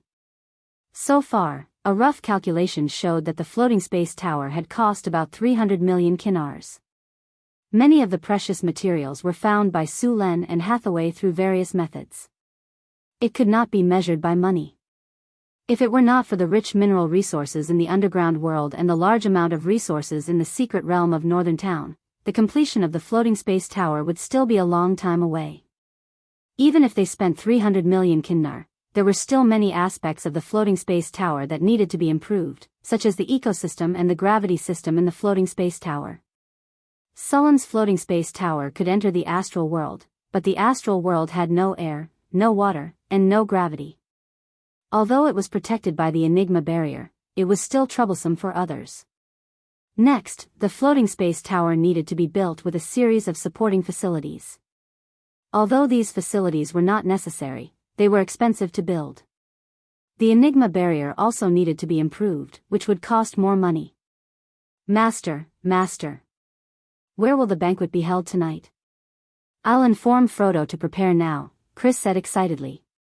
Frodo, the halfling, was very skilled. In the past 2 years, Su-Len had basically used up all the ingredients in his stomach, and his cooking had become better and better. Su-Len felt that if the halfling held a cooking competition, he would definitely win the championship. Let Frodo prepare a sumptuous meal, Su-Len said with a smile. The news of the floating space tower in North City spread like a whirlwind across the continent. As a commercial city, North City had a large number of merchants coming and going every day. It could be said that there were caravans from all over the continent. When the floating space tower rose into the sky, it made such a big noise that the entire city could see it clearly. After the floating space tower rose into the sky, these merchants and various churches had already spread the news in all directions. The news of the floating space tower in North City shocked many kingdoms and wizard organizations. Originally, the rise of the Beifeng Principality had already caused many people to raise their eyebrows. In just 5 years, they had successfully opened up a territory in the northern wasteland, and finally established a principality. This was something that even a kingdom would not be able to accomplish easily. But Su-Len had easily accomplished it, which made many countries fear him. Now, he had built a floating space tower quietly. Only a few large wizard organizations on the continent had floating space towers. The Duchy of Northwind could be said to have become a first-class force on the continent. The major temples and churches were also surprised by Su-Len's strength. Although his importance had been raised many times, they did not expect that they still underestimated him. They became more cautious when it came to matters involving the Kingdom of Florence and the Duchy of Northwind. Su-Len was naturally clear about the movements of the outside world. This time, he carried out the flight test with great fanfare on purpose. He wanted to show off his strength to the outside world in this way. After the floating space tower in North City, it had a great strategic deterrent force. In the past, several surrounding kingdoms coveted the Kingdom of Florence and secretly played tricks to provoke wars. But since then, they should consider how to resist the Kingdom of Florence. Due to the successful construction of the floating space tower, the Northwind Tower and the Northwind Academy had also become popular. Originally, those wizard organizations looked down on the North Wind Academy, which had only been established for 3 years. Although the legendary wizard Hathaway was there, its foundation was too weak. Compared with other wizard organizations that had been around for hundreds and thousands of years, the number of wizards and the variety of knowledge collected was far inferior. Therefore, when the North Wind Academy wanted to have some knowledge exchange with other wizard academies, it was not valued and was directly rejected. Now that the North Wind Tower had become a floating space tower, there were many wizard academies who wanted to have an exchange with the North Wind Tower. The goal of these wizard academies was very clear. They wanted to get some knowledge about the floating space tower. The floating space tower was a top-level war fortress that could not be built by just anyone. Even legendary wizards did not have floating space towers. After all, the technology of building floating space towers was only in the hands of a few wizard organizations. This technology could be said to be the secret of every wizard organization. Basically, it would not be spread outside. Even if some sorcerer organizations were willing to sell it, they would have to pay a very high price. After all, this kind of thing was equivalent to a nuclear weapon in his previous life, and it was no joke. Of course, those large sorcerer organizations would also use this knowledge to tempt some legendary sorcerers to join them. After the North Town had the floating space tower, those wizard organizations also wanted to pay some price to get information about the floating space tower from them. It was not that the information about the floating space tower could not be sold, but it was impossible to get it without paying a sufficient price. Moreover, Sulen did not intend to sell the elemental furnace. Although the energy provided by the elemental pool was not as good as that of the elemental fission furnace, it was barely enough to support a floating space tower. It was important to note that the wizard tower that had killed the abomination used the elemental pool as its energy source. The North Wind Tower in the North Town used the elemental furnace, which made the floating space tower qualified to travel in the astral world. To enter the astral world, it required a lot of energy, and ordinary elemental pools could not provide it at all. The floating space tower needed to maintain the ecosystem, gravity system, and other auxiliary facilities, which consumed a lot of energy. Ordinary wizard towers only needed to move in the material plane. They did not need the ecosystem, gravity system, and so on, so the energy consumed was greatly reduced. After the wizard tower that used the elemental pool was full of energy, it could also support the floating space tower to fight. Of course, this kind of wizard tower's endurance was limited. According to the current standard of the North Wind Tower, it could fight for a day after it was full of energy, and it could release the magic energy particle railgun 8 to 10 times. Because the floating space tower's puzzle used a single elemental pool, the opening of the puzzle did not affect the endurance of the elemental pool. If one wanted to prolong the combat time, one could also consider reducing the size of the floating space tower. The North Wind Tower in the North Town was built according to the top wizard tower. Lowering one standard and reducing the floating space tower to a height of 100 meters, the same elemental pool could increase the endurance of the floating space tower by about half. Of course, the power would be reduced correspondingly, but it was enough for a floating space tower in the main material plane.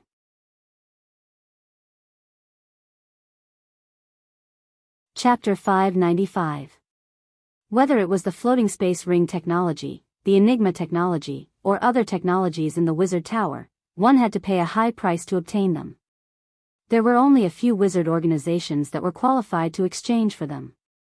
Even so, it was enough for Sulen to make a lot of profits and add some strength to the construction of the floating space city. The northern town had become more prosperous. The existence of the floating space tower made the place even more dazzling. Seizing the opportunity, the North Wind Academy also spread the news that they were recruiting wizard apprentices. For a time, the nobles of several surrounding countries brought their children to the northern town. The North Wind Tower had always been short of manpower. The manpower referred to wizards.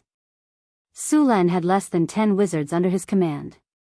After all, wizards needed a lot of time to grow. However, there were 20 or 30 wizard apprentices. If the harpies under Alex had not been promoted to winged people and could act as some low-level wizards, the North Wind Tower would have been in a more difficult situation. These winged people were basically bloodline warlocks.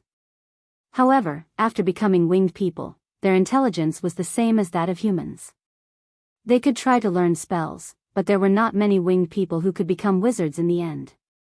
These winged people who succeeded in becoming wizards would become the elites of the winged people. Since Alex merged with divinity and became a legend, the energy radiation around her body had become stronger. As the queen of the harpies, her bloodline radiation could make low-level harpies evolve from harpies to winged people. Now that this power had become stronger, the number of harpies who had successfully become winged people increased again. Now, the number of winged people in the northern town had reached more than 200. More than 200 bloodline warlocks. Although their levels were not high, they were still a very powerful force. The emergence of these winged people finally relieved some of the shortage of manpower. Now, the secret realm in the northern town was basically taken care of by these winged people. Sulen and Hathaway had studied the Harpies' bloodline. To be honest, the Harpies' bloodline that originated from the god of wind had almost completely disappeared. The Harpies' bloodline was mixed with a lot of other bloodlines. Without Alex, the Harpies' bloodline would continue to degenerate. In the end, their intelligence would degenerate to a level higher than that of beasts. Alex's bloodline power could prevent these Harpies from degenerating and even slowly evolving. However, there was a limit to this kind of evolution. Most Harpies were unable to become winged people. Unless Alex became even more powerful and his bloodline evolved to that of a demigod. In the secret territory of Northern Guard City. Sulen took a moment to enjoy his afternoon tea in his treehouse. When the breeze blew, the fragrance of flowers floated over. The sun shone on her body, making her feel warm and comfortable. Sulen, stop sleeping. Go and take a look at the wisdom tree. At this moment, Phyllis ran over and grabbed Sulen's arm and shook it. What's wrong? Sulen, who was a little sleepy, immediately woke up. Phyllis said excitedly, the wisdom tree has borne fruit. Sulen was taken aback for a moment before he replied, all right, I'll head over right now. With that, he got up and quickly followed Phyllis to the botanical garden. From afar, Sulen could see the wisdom tree's towering crown. The aura of nature in the surroundings was even thicker. After arriving here, the surroundings were shrouded in a rich life force. The aura of nature around the wisdom tree had become even stronger. Soon, Sulen arrived at the wisdom tree's surroundings. The tall wisdom tree was lush with leaves and branches. On the branches, Sulen saw some round objects that looked like fruits. Sulen, look, those are the fruits. Sandy pulled Sulen excitedly and pointed at the fruits on the wisdom tree's branches with her other hand. The fruits looked like they were about the size of coconuts. They were perfectly round and green in color. There weren't many fruits. They were scattered around and grew sparsely. There were about 100 of them. They didn't look like anything special, but Sulen also discovered that these fruits seemed to contain an aura of life. These are the fruits of the wisdom tree? Sulen looked at the fruits in front of him strangely. He didn't know that the wisdom tree could bear fruit. Sulen, do you think the fruits of the wisdom tree should be called the wisdom fruit? Phyllis whispered. Will eating one make me smarter? Sulen rolled his eyes at her and said, I've never eaten the fruits of the wisdom tree. How would I know what they're used for? Also, I've never heard of such a thing. But I guess eating the fruits of the wisdom tree won't increase one's intelligence. Should we pick one to try? Chris waved her whip, looking eager to give it a try. Sulen quickly stopped her and said, don't. These fruits don't look ripe yet. If they don't have any effect, it would be a waste. All right. Chris shrugged. It looks like these fruits still need some time to ripen. Let's wait for them to grow slowly, Sulen said directly. When did you find these fruits? They appeared this morning, Sandy gestured. Sandy gestured with her hands. In the beginning, these fruits were only the size of walnuts. I thought they were just tree burls. But soon, these fruits began to grow. By the afternoon, they had grown to their current size. So fast. Sulen looked at the wisdom tree in front of him in shock. At this rate, it was very likely that it would ripen today. Then let's wait and see. Next, everyone waited under the wisdom tree for the fruits to ripen. As time passed, the surrounding nature power became denser, and the life energy in the fruits slowly increased. After waiting for about 2 hours, it was close to evening. The fruits of the wisdom tree were finally about to ripen. The life energy in the fruits of the wisdom tree didn't increase anymore, and the color of the fruits changed from green to yellow. At this moment, there was a cracking sound that sounded like an eggshell cracking. In the next second, a crack appeared on the hard and smooth outer shell of the fruit. With the cracking sound, the crack on the fruit became bigger and bigger. Finally, after a few minutes, the hard outer shell completely fell off. The outer shell of the fruit fell off, and a blue flower slowly bloomed inside. Seeing that these fruits were actually flowers, Sulen felt a little strange. At this moment, the flower completely bloomed. It was very beautiful, but at this moment, no one paid attention to the flower. After the flower completely bloomed, a palm-sized person slowly woke up in the center of the flower. This little person was about 10 centimeters tall and had an exquisite appearance. She had green hair and wore an exquisite blue dress. There was also a pair of translucent wings on her back. Her body was slender and her skin was white and tender. She wore boots that seemed to be woven from tree vines. Exquisite and cute, she looked like a miniature version of a stunning beauty. After the flower completely bloomed, this little beauty woke up from her sleep. After yawning, she slowly opened her eyes. However, when she looked up and saw the crowd, she was so scared that she immediately hid behind the flower petals. "Is this a fairy?" Phyllis said in surprise. "It should be a flower fairy," Sandy said with uncertainty. "This is born from the wisdom tree. It should be called a tree fairy," Chris said. Sulan looked at the little guy who was hiding in shock. He was also surprised that the wisdom tree could give birth to such a life. "This is a flower fairy, but it can also be called a tree fairy," Hathaway said excitedly. "I didn't expect the wisdom tree to give birth to such a miraculous life." Flower fairies were favored by nature. They were born beautiful and usually lived in forests with excellent environments. They were born timid and not very strong, but they were born with some nature spells. There used to be many of them in the forests of material plains. However, as humans hunted and killed these creatures, the number of flower fairies decreased greatly. They were almost extinct. Flower fairies were born with luck. Some wizards would kill them in a special way after catching them and obtaining large amounts of fairy dust. This fairy dust contained the power of luck and could increase the success rate of making various potions and magic items. There were also some humans who liked these flower fairies and spent a lot of money to hire people to capture them and keep them in cages as pets. For a period of time, many noble ladies were proud to own a flower fairy. "I didn't expect the wisdom tree to give birth to a flower fairy," Sulen said in surprise. Flower fairies often appeared as companion creatures. Sometimes, they would appear around some ancient trees. They could speed up their growth and reduce pests and diseases. They could also collect pollen and make honey. The trees would also provide them with protection. Sulen appraised the flower fairies in front of him.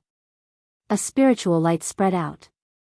Although the flower fairies hid, the appraisal skill still showed the result. Target: flower fairy, tree fairy, fairy. Race: fairy danger level, low skills, vine entanglement, illusion, invisibility talents, nature bloodline, high challenge level, 5. These flower fairies weren't very strong, but their survival ability in the forest was still very strong.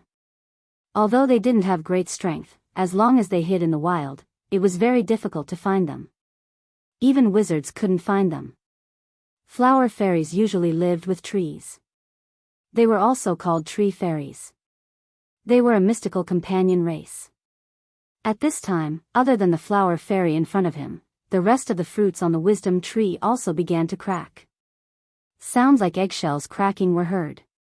Soon, flower fairies were born one after another.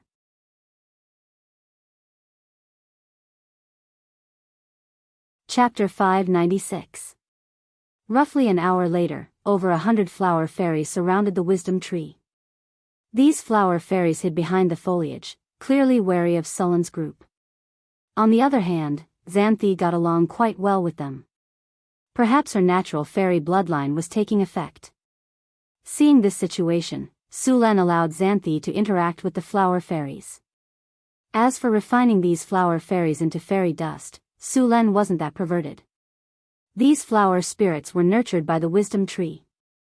They were most likely used to take care of the wisdom tree. Moreover, these flower spirits could make a special 100-flower honey.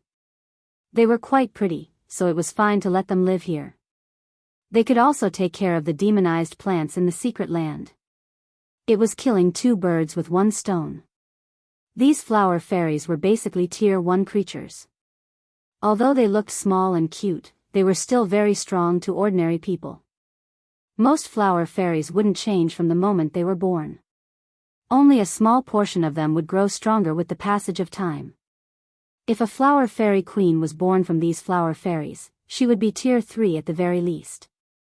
If she was lucky enough, she might even reach the mythic tier. However, the chances of that happening were very low. At the same time, it would take a long time for her to reach the mythic tier. After making arrangements for the flower fairy, Su Luan left the secret realm. There were still a lot of resources in his storage space that he hadn't finished dealing with. He had obtained a lot of white dragon meat from killing the white dragon last time. Su Luan wasn't about to let go of the dragon meat. White dragon meat wasn't something that just anyone could eat. According to the legends of his previous life, white dragon meat should be cold, or it should be cold poison. If one didn't have the corresponding ingredients, eating it would kill them. Of course, if one's physique exceeded 20 points, eating some white dragon meat wouldn't be a problem. According to Sullen's plan, the white dragon meat would be turned into dragon breast. The dragon breast was easy to preserve and tasted good. The meat of various demonic beasts in this world could more or less increase one's physique. Some special demonic beasts could even increase other abilities. Hence, demonic beast meat was very popular. However, although the demonic beast meat could increase attributes, it would lose its effect after repeated consumption. Moreover, the increase in attributes of the demonic beast meat was related to the original attributes of the demonic beast. The maximum attributes would not exceed the original attributes of the demonic beast. Therefore, it was impossible to rely on eating demonic beast meat to become invincible. There were also people in this world who had specially experimented and organized the eating of magical beast meat, and left behind a book called Magical Beast Mountain and Sea Scroll, which recorded the living habits of thousands of magical beasts in the entire Tyrant world, their living environment, their strength, preferences, and so on. In addition, there were also the customs of the world, famous mountains and rivers, geographical phenomena, local specialties, and so on. At the same time, he also recorded the cooking methods of these magical beasts, as well as what supplementary ingredients were added to remove the poison or improve the effects. It could be said that this book was all-encompassing and was called a geographical encyclopedia. Of course, some people called it a geographical cookbook. However, although this book was widely circulated, most of it was incomplete. Su Len did not have a complete book in his hands, and this had always been a regret in his heart. The preparation of dragon breast was very simple. Su Len had done this before. All kinds of seasonings were prepared, and then it was time to cook. In order to make the dragon breast taste better, Su Len specially called the halfling human chef Frodo to help. Oh my God, is this a dragon? Frodo was shocked when he saw the white dragon corpses piled up on the platform. I never thought that there would be a day when I would use dragon meat to cook. I have decided that I must record today's events. When I retire, I will write an autobiography for myself. Frodo said while dancing with joy. How is it? Can you handle the dragon meat well? Su Len said with a smile. Frodo circled around the dragon and said without raising his head, "Don't worry, I won't go wrong." That's good. I'll leave it to you. Su Len directly handed the task of processing the dragon meat and making dragon breast to Frodo. No problem. I was just about to study dragon meat. Frodo's eyes lit up. He looked at the white dragon corpse in front of him as if he was looking at a great beauty. He could not wait to cut it with his knife, but as soon as he started, he was stunned. The knife in his hand could not pierce the dragon's scales and skin. Although Frodo was a grade 3 rogue and had good strength, he was in a difficult position when facing a dragon with thick skin. Halflings were born agile, but they lacked strength. Even a grade 3 rogue's strength was limited. Even a grade 3 warrior might not be able to pierce the dragon's scales and skin with full strength, let alone a halfling. Thus, an awkward scene appeared. Frodo held his knife but could not cut the dragon's meat. Looking at Frodo's darkened face, Sulen held back his laughter and called a few barbarian warriors to help.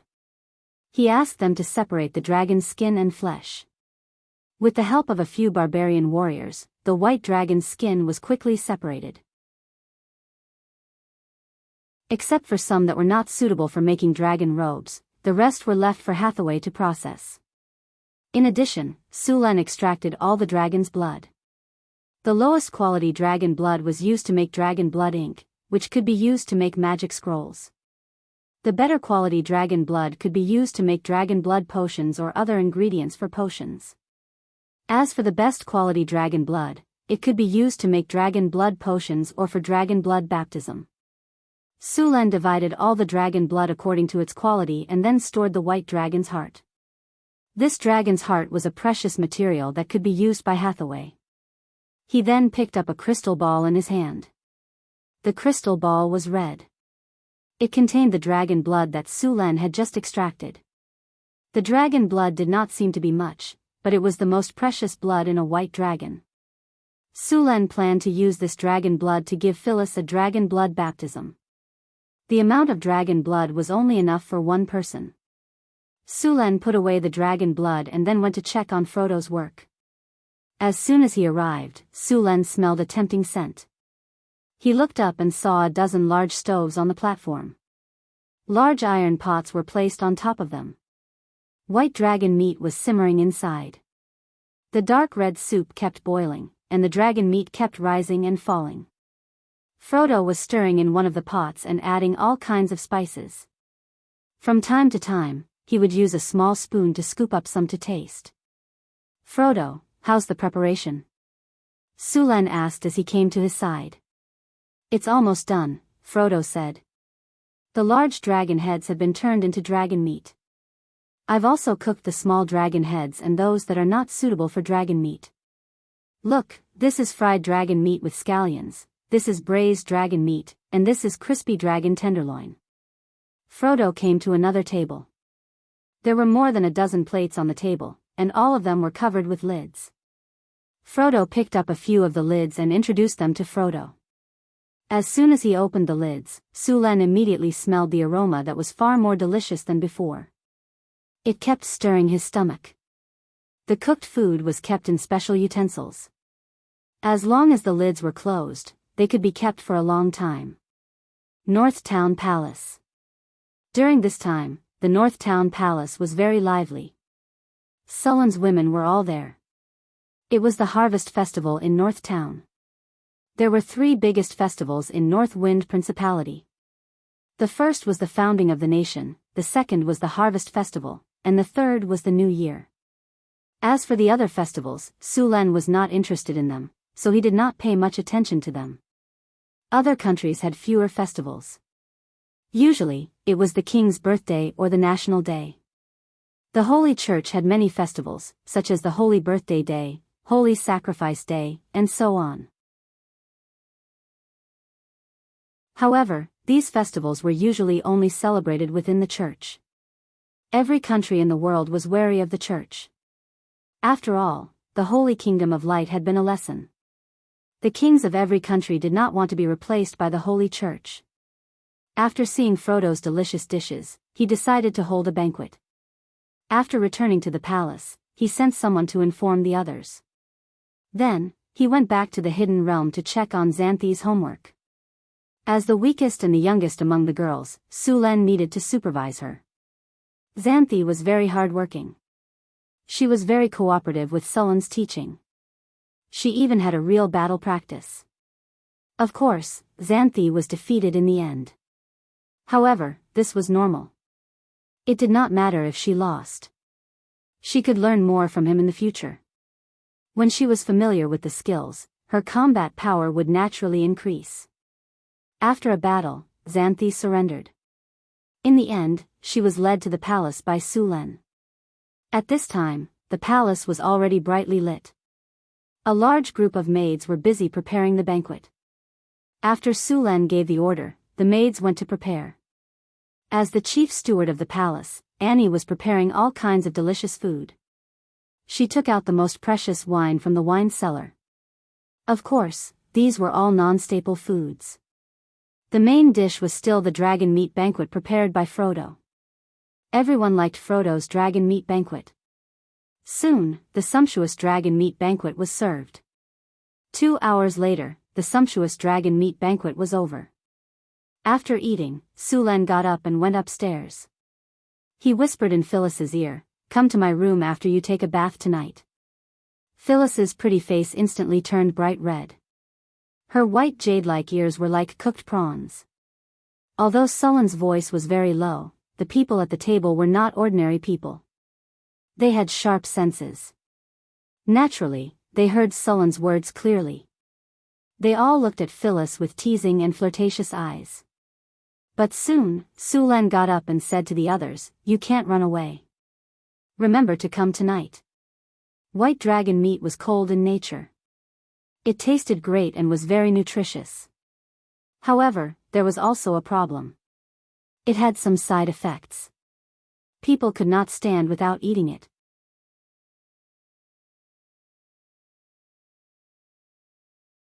Chapter 597. Inside the room, Phyllis had already cleaned herself up. She was wearing a pink princess dress with a low cut. She was wearing a pair of black silk stockings on her slim legs. She looked so pure and sexy. She looked very charming under the dim light. Sullen's eyes lit up when he saw Phyllis's outfit. He liked it very much, and he couldn't help but want to have a good relationship with her. However, when he thought about the dragon blood baptism, Su Len suppressed the thought. He was going to do it after the dragon blood baptism. "Phyllis, stand here." Su Len waved his hand. Phyllis obediently walked over, but her breathing became a little rapid. "Hold my hand." Su Len reached out his hand. A soft and delicate hand reached out. Her fingers were white and slender, and her nails were painted red. The white jade hand and the red dots made her look very beautiful. Su Len felt a layer of calluses on her hand. It seemed like Phyllis didn't waste her bloodline. She often practiced with her sword and martial arts.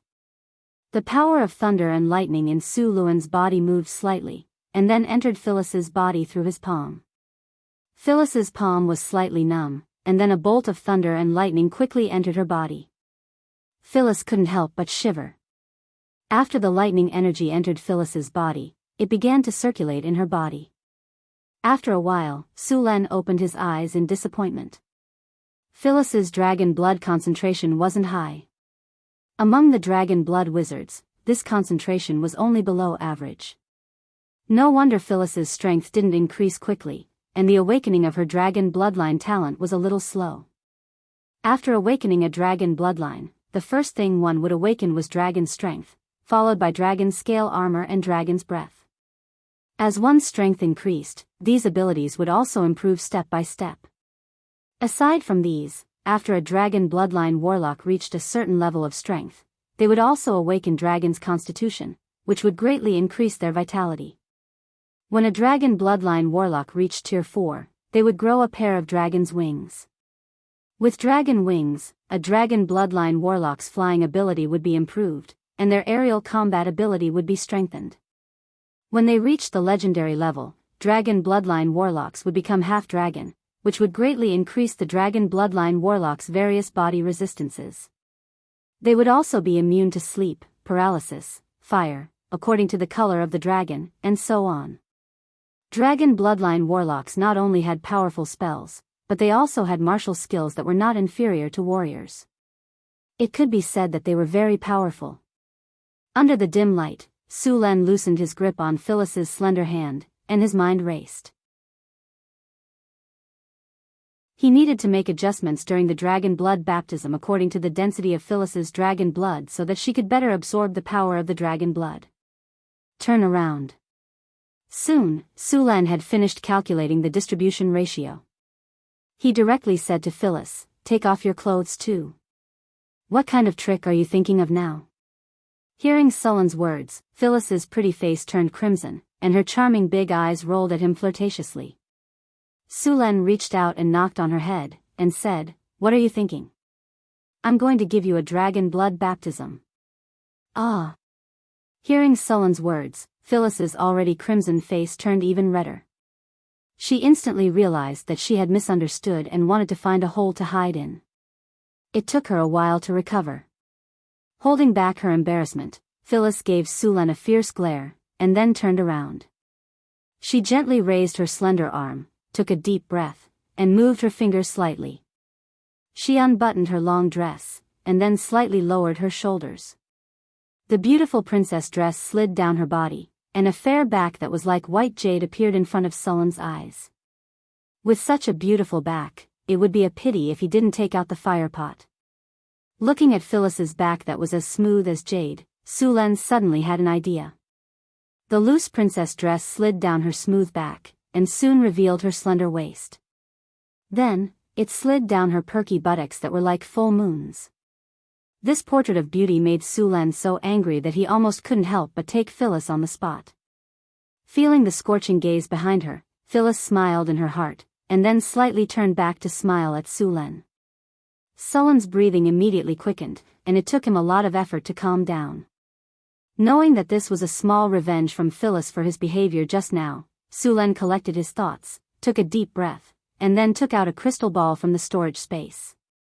"The dragon blood baptism is a little painful, bear with it," Su-Len said to Phyllis, and then took out a magic staff. Since the wizard level reached the legendary level, Su-Len also asked Hathaway to prepare a magic staff for him. But unlike other people's magic staffs, Sullen's magic staff was made of pure metal, and a lot of runes were engraved on it. Not only could it be used to cast spells, but it could also be used to directly hit people in an emergency. A fist-sized magic gem was inlaid at the top of the magic staff, and it was specially blessed with the effects of crush, heavy strike, armor shatter, and so on. With a bang, a person's head would be directly smashed into pieces, and red and white matter would splatter everywhere. It was very exciting. Su-Len gently waved the magic staff, and a strange force surrounded him. The crystal ball in his hand slowly flew up, and then a ray of light flew by. The outer layer of the crystal ball slowly melted, and soon, the red dragon blood stored inside was exposed. The white dragon blood contained a strong cold aura. As soon as it came in contact with the seal, the coldness in the blood was immediately exposed. The red dragon blood did not have a high resistance to cold, and when it felt the coldness, its body could not help but shiver. "Bear with it, I'm going to start." "I'm ready, let's start." Phyllis gritted her teeth and said. The temperature in the room dropped rapidly, and soon, some white frost appeared on the ground. Phyllis only felt a bone-piercing coldness shrouding her, and a layer of goosebumps appeared on her back, which was as smooth as jade. The dragon bloodline implant was implanted from the spine, which was the most important bone in the human body. The dragon bloodline would then spread from the spine to the surrounding bones. The dragon bloodline would merge with the bone marrow in the human body, and then the human bone marrow would also have the ability to create dragon blood. Of course, this dragon blood was not real dragon blood, but the blood of a dragon bloodline wizard. Su-Len gently waved the magic staff, and a thin red line flew out from the floating dragon blood and slowly approached Phyllis's body. As soon as the cold dragon blood touched Phyllis's body, a bone-piercing coldness shrouded her, and her back felt like it was frozen. What followed was a sharp pain. The white dragon blood was not only bone-piercing coldness, it was also very corrosive. If one did not have the help of a wizard or a special dragon blood ritual circle, they could directly pour the dragon blood on their body. Although this method would still allow them to be baptized by the dragon blood, if they were not careful, it would not be strange if they could not withstand the corrosive power of the dragon blood and directly die. This method was usually only used by warriors or knights who were strong enough and had a high enough constitution. If a normal person did this, it would be suicide. Although Phyllis was already a dragon bloodline wizard, her constitution and resistance were still not enough to withstand it. Sulen used the dragon blood ritual circle to baptize her, and the corrosive power of the dragon blood was reduced by a lot. Although it was painful, it was not unbearable. Because of the bone-piercing coldness in the dragon blood, Phyllis's entire back was soon numb and she could not feel anything. "Bear with it," Sulen said softly when he saw Phyllis's painful expression, and his hands moved even faster. One rune after another appeared on Phyllis's back, and under the effect of a surge of mana, they merged with Phyllis's body. Wisps of bloodline power slowly merged into her bones and merged with her original bloodline. Phyllis's bones were also constantly strengthened. The dragon wing bone on her back, which was not obvious at first, was also rapidly growing. The dragon wing bone was a special bone that all dragon bloodline wizards would grow. It grew directly on the spine, and when a dragon bloodline wizard became strong enough, a pair of dragon wings would grow out from it. Sulen waved his magic staff, and some arcane dust slowly merged with the dragon blood. Then, the arcane dust slowly entered Phyllis's spine from the back of her head, and a chill went deep into her bones. Then, under Sulen's command, a large amount of thunder energy condensed into runes and merged with Phyllis's body. When all the runes had merged with her body, Sulen stopped. Then, he began to chant a spell, and the surrounding magic light gathered. A powerful force entered Phyllis's body and accelerated the merging of the dragon blood. The powerful energy filled the entire room. Sulen gently pointed his magic staff, and a beam of light rose up. Dragon blood ritual. Immediately, a large number of dragon blood runes appeared on the surface of Phyllis's body, and the bone-chilling cold quickly dissipated. Then, a stream of blood continuously appeared from the bone marrow. This stream of blood quickly swam in her body and gathered in her heart. After the bone-chilling cold dissipated, a stream of scorching hot blood full of vitality began to swim in her body. The corroded wounds quickly scabbed and healed. In just a few breaths, all the wounds had disappeared, and in their place was jade-like white skin. Phyllis's heartbeat became stronger and stronger, and streams of blood were transported to every part of her body. As the blood flowed, Phyllis's strength began to slowly increase. The essence of the white dragon's blood was fused into Hathaway's body. Not only did the dragon blood strengthen her physique, it also made her dragon vein even denser. During this period of time, her strength would also rapidly increase until she completely fused with the power of the dragon blood.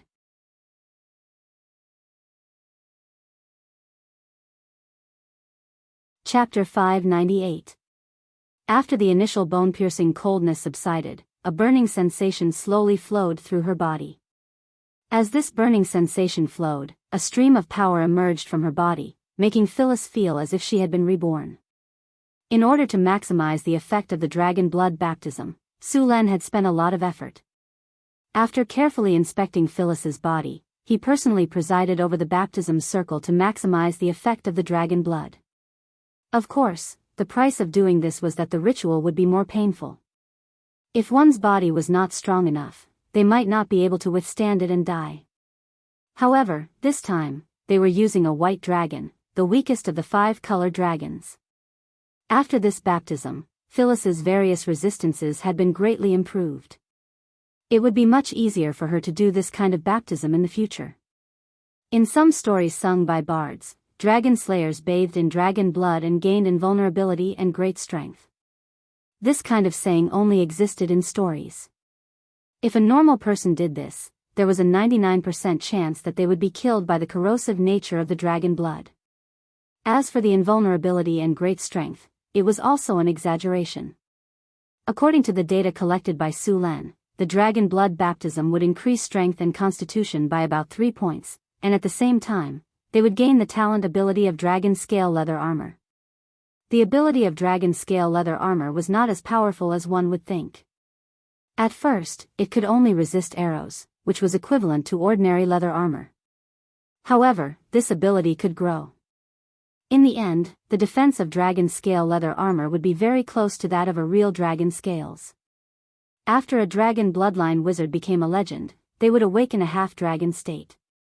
In this state, their strength would be further improved, and their dragon scale defense and all kinds of resistances would be improved.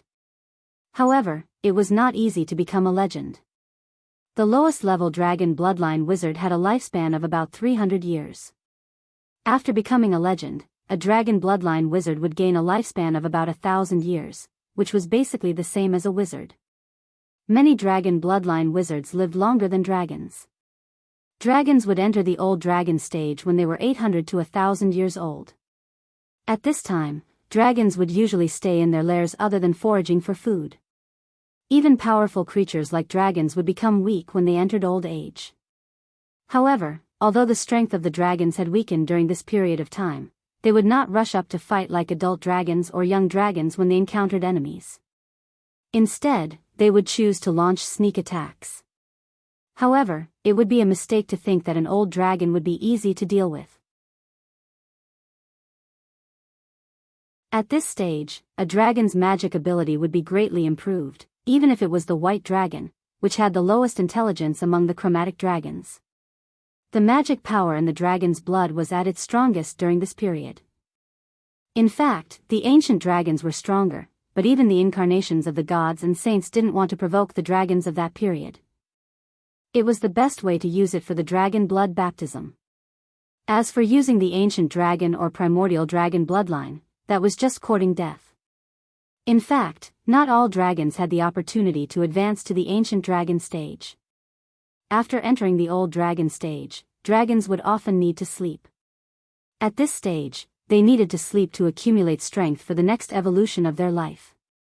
If this dragon suffered too many injuries when it was young and lost a lot of vitality, it was very likely that it would never wake up again during its sleep. Only those dragons with good strength and talent could pass through the old dragon stage. Life would bloom in them again, and their bodies, which were originally full of decay, would become full of vitality again.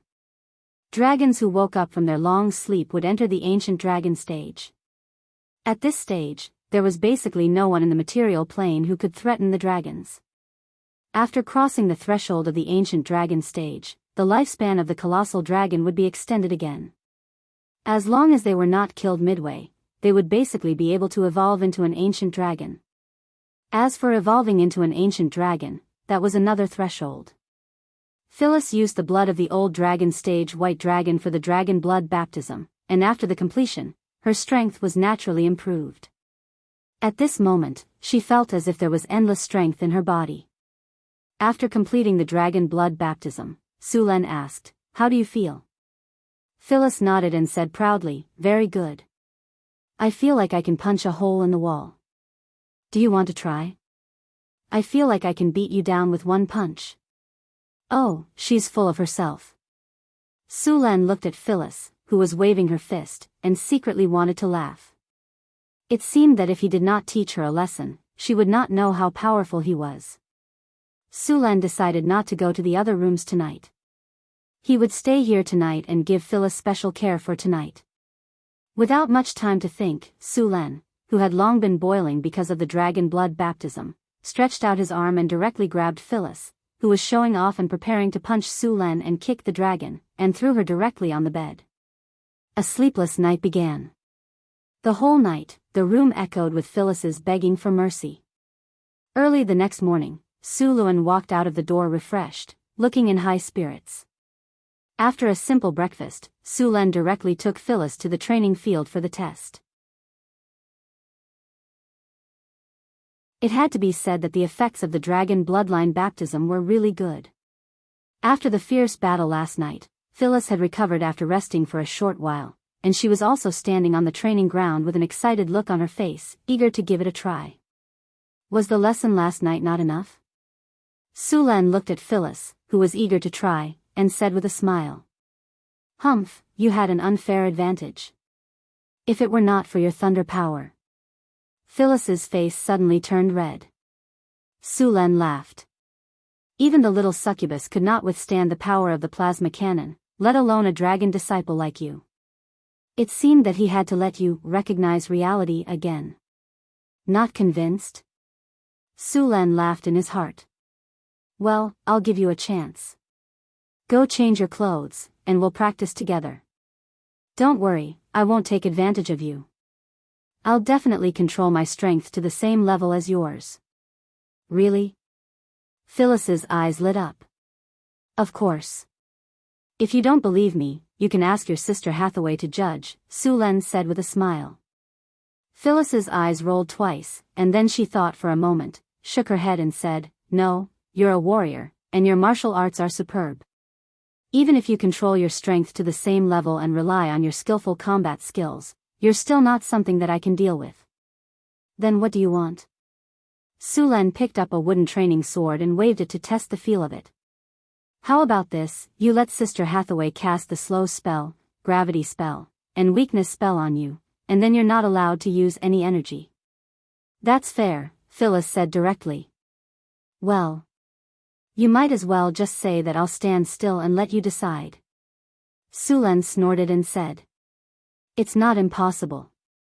As long as you're willing, I have no objections, Phyllis said directly. You wish. We'll do as you said just now. Sulan glanced at the complacent Phyllis.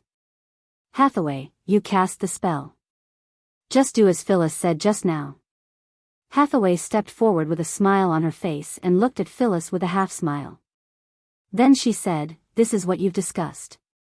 You can't go back on your words. Don't go back on your word when you lose. We won't go back on our words. Don't worry. We definitely won't go back on our words. The two nodded and said. With that, Hathaway raised her wand and was about to cast the spell. A light flashed, and at this moment, Phyllis suddenly said, Wait a minute. Hathaway stopped and then looked at Phyllis and asked, What's wrong? You're regretting it? Phyllis shook her head and said, No, I'm not regretting it. Then what's the matter? Sulan asked. A sly light flashed in Phyllis's eyes, and then she said, It's just a simple competition. It's not interesting. How about we raise the stakes? Hee, you think you're 100% sure? Sulan said with a smile. What? You don't dare? If you don't dare, then forget it. Sister Hathaway, you can continue. Just pretend I didn't say anything. Phyllis waved her hand and said casually. Okay, since you want to bet, we'll do as you say. Sulan agreed directly. Good. If I win, you have to promise me one thing. Phyllis said eagerly. Sulan shook his head. What if you lose? How can I lose? Phyllis said confidently. What if? If I lose, I promise you one thing. If you lose, what will you use as the stake? Sulan said. If I lose, I'll also promise you one thing. Phyllis said straightforwardly. Sulan clapped his hands. Good. Everyone heard it. The loser has to promise the winner one thing. No one can go back on their word. We all heard it. The other girls smiled and nodded. The loser has to promise the winner one thing. Hathaway, cast a spell on me. Let's start.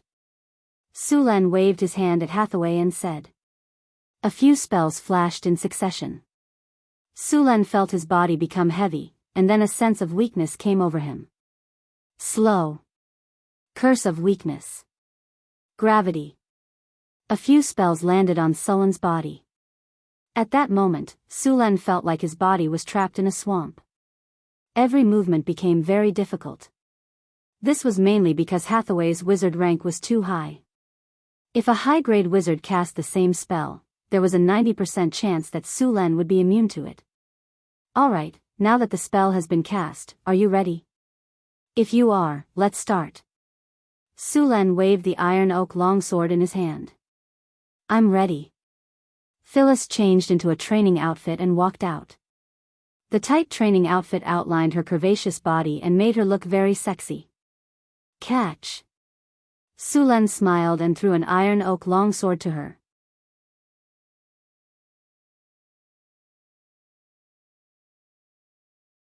Chapter 599.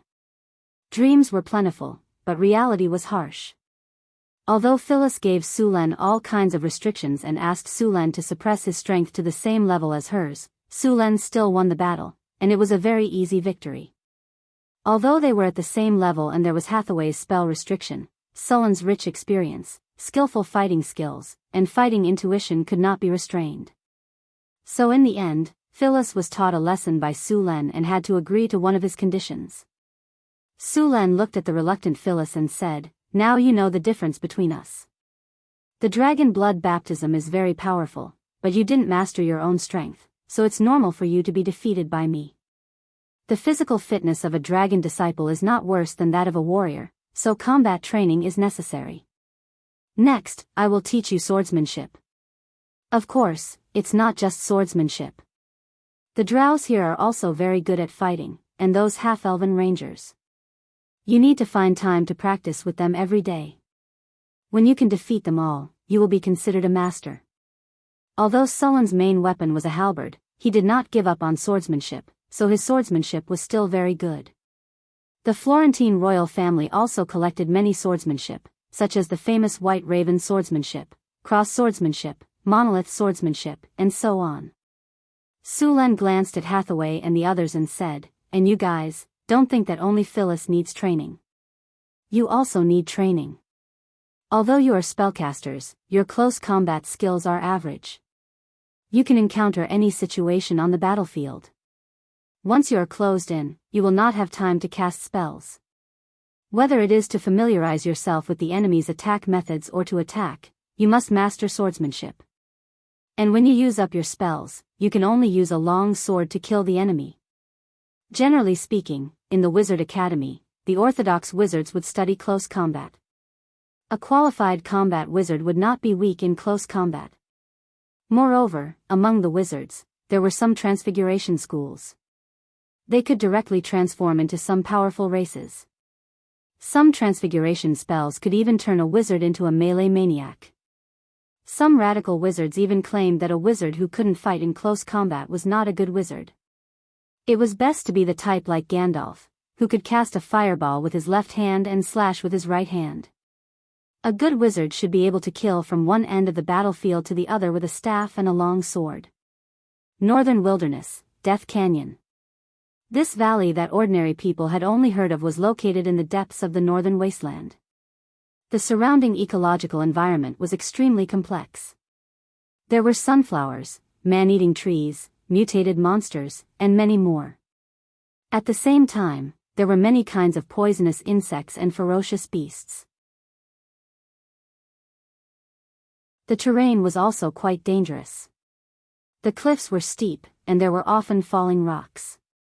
At that height, even a thumb-sized stone could make a big bump on a person's head. Even the best adventurers wouldn't be willing to come to such a place. However, these were not the most deadly creatures. The most dangerous creatures were the undead. In this valley, a large number of the undead were undead. It was said that there was an undead lord sleeping in the depths of the valley, but so far, no one had seen it. Sulen knew that the legend was true. The undead lord was sealed here by the ancient arcanists.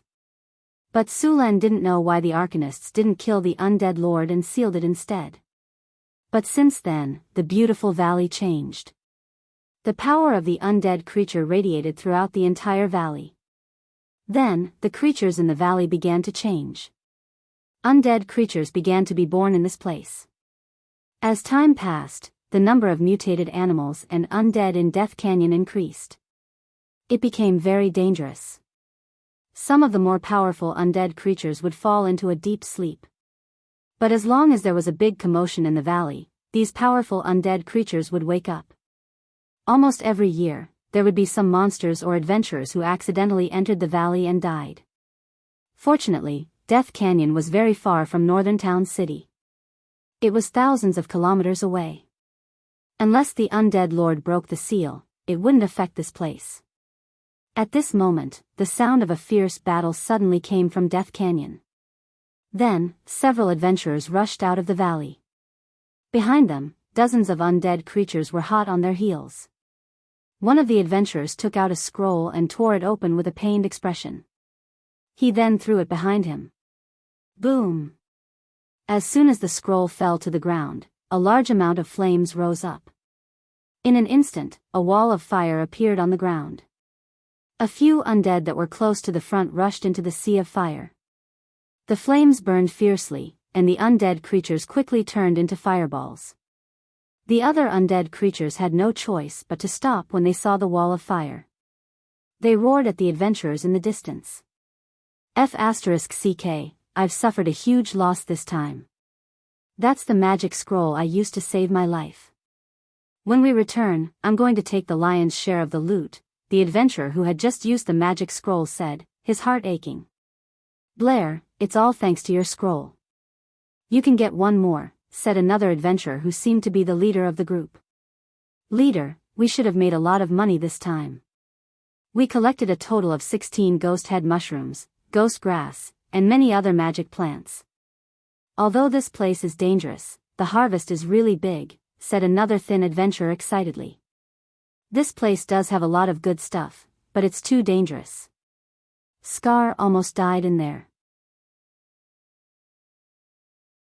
Now that he's seriously injured, he'll probably have to rest for a month. He can't come here again, said the leader. Ahem, Blair, thank you. Otherwise, I wouldn't have been able to come out this time, said another pale-faced middle-aged man after panting for a while. Hee hee, Quentin, it's okay. You saved my life before, didn't you? Blair said with a smile. I'll have to rest for a while when we go back this time. Ahem.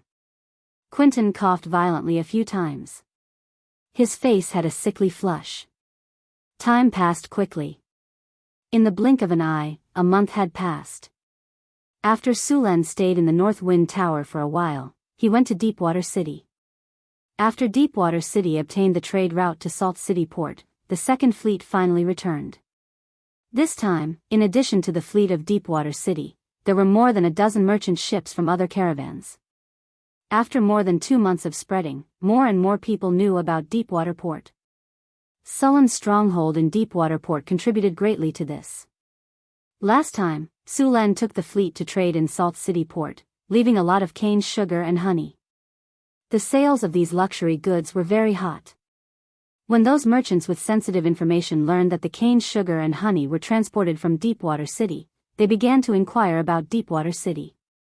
After learning that this was a newly opened port city, everyone's eyes lit up. In the eyes of these merchants, this represented an undeveloped market. If it weren't for the fact that no one knew the route to Deepwater City, these merchants would have been impatient to go there. Fortunately, these merchants didn't have to wait long. The Second Fleet from Deepwater City arrived at the port, so when the caravan returned, a large number of merchants directly sent a ship to follow the fleet to Deepwater Port. Deepwater City suddenly became very lively because of the arrival of a large number of merchants. A large number of goods were transported for trade. All kinds of goods that had been prepared in Deepwater City were sold out. Many caravans even set up warehouses in Deepwater City, intending to trade for a long time. These merchants were very surprised when they learned that this was the northern wilderness. After learning that the North Wind Principality had opened a trade route from here to the Kingdom of Florence and the kingdoms further west, they were very surprised. Then they became even more enthusiastic about this port. Obviously, they saw the potential of this trade route. Sulen returned to North Town with the caravan, but when he arrived at the city, he found something unusual. When the caravan entered the city, Sulen found that many people in the city were coughing. Many people were queuing at the entrance of the hospital. What's the matter? Sulen's face was a little dignified. Not far away, there was a low-level official recording the taxes of a shop. Sulen directly went over to inquire. Your Majesty. After seeing Sulen, the official immediately became nervous and even stuttered a little. No need to salute. Sulen directly stopped him and then asked, "What's the matter with the hospital? Why are there so many people queuing outside?" Your Majesty, those people are sick. They have fever and cough. But we don't have enough doctors here, so they can only queue here, the official said. Not enough doctors? Sulen was slightly stunned, but then he realized that there were not many doctors in this era, because almost every city had a temple. Usually, when the rich fell sick, they could directly go to the temple and the priest could cast a dispel disease spell to cure them. But it cost money. Even the lowest level of theurgy was expensive. It would cost at least 5 kinnar. How many civilians could afford such a sum of money? Most of the time, when the poor fell sick, they could only stay at home. If they could survive, they would be fine, but if they couldn't, they would die. Of course, in order to increase the number of believers, each church would go to the slums every once in a while to treat a few poor people for free. Usually, about 5 people would be treated at a time. They would also carry out all kinds of propaganda to make more people believe in them. North Town was an exception. The residents of North Town had some money in their hands, and the price of the hospital was not expensive. It was just that the number of people was small. But it was already very good. At least ordinary people and the poor could see a doctor. You're tuning in to the Romantic Tales YouTube channel. Don't forget to subscribe and join us on this journey to catch the most captivating stories.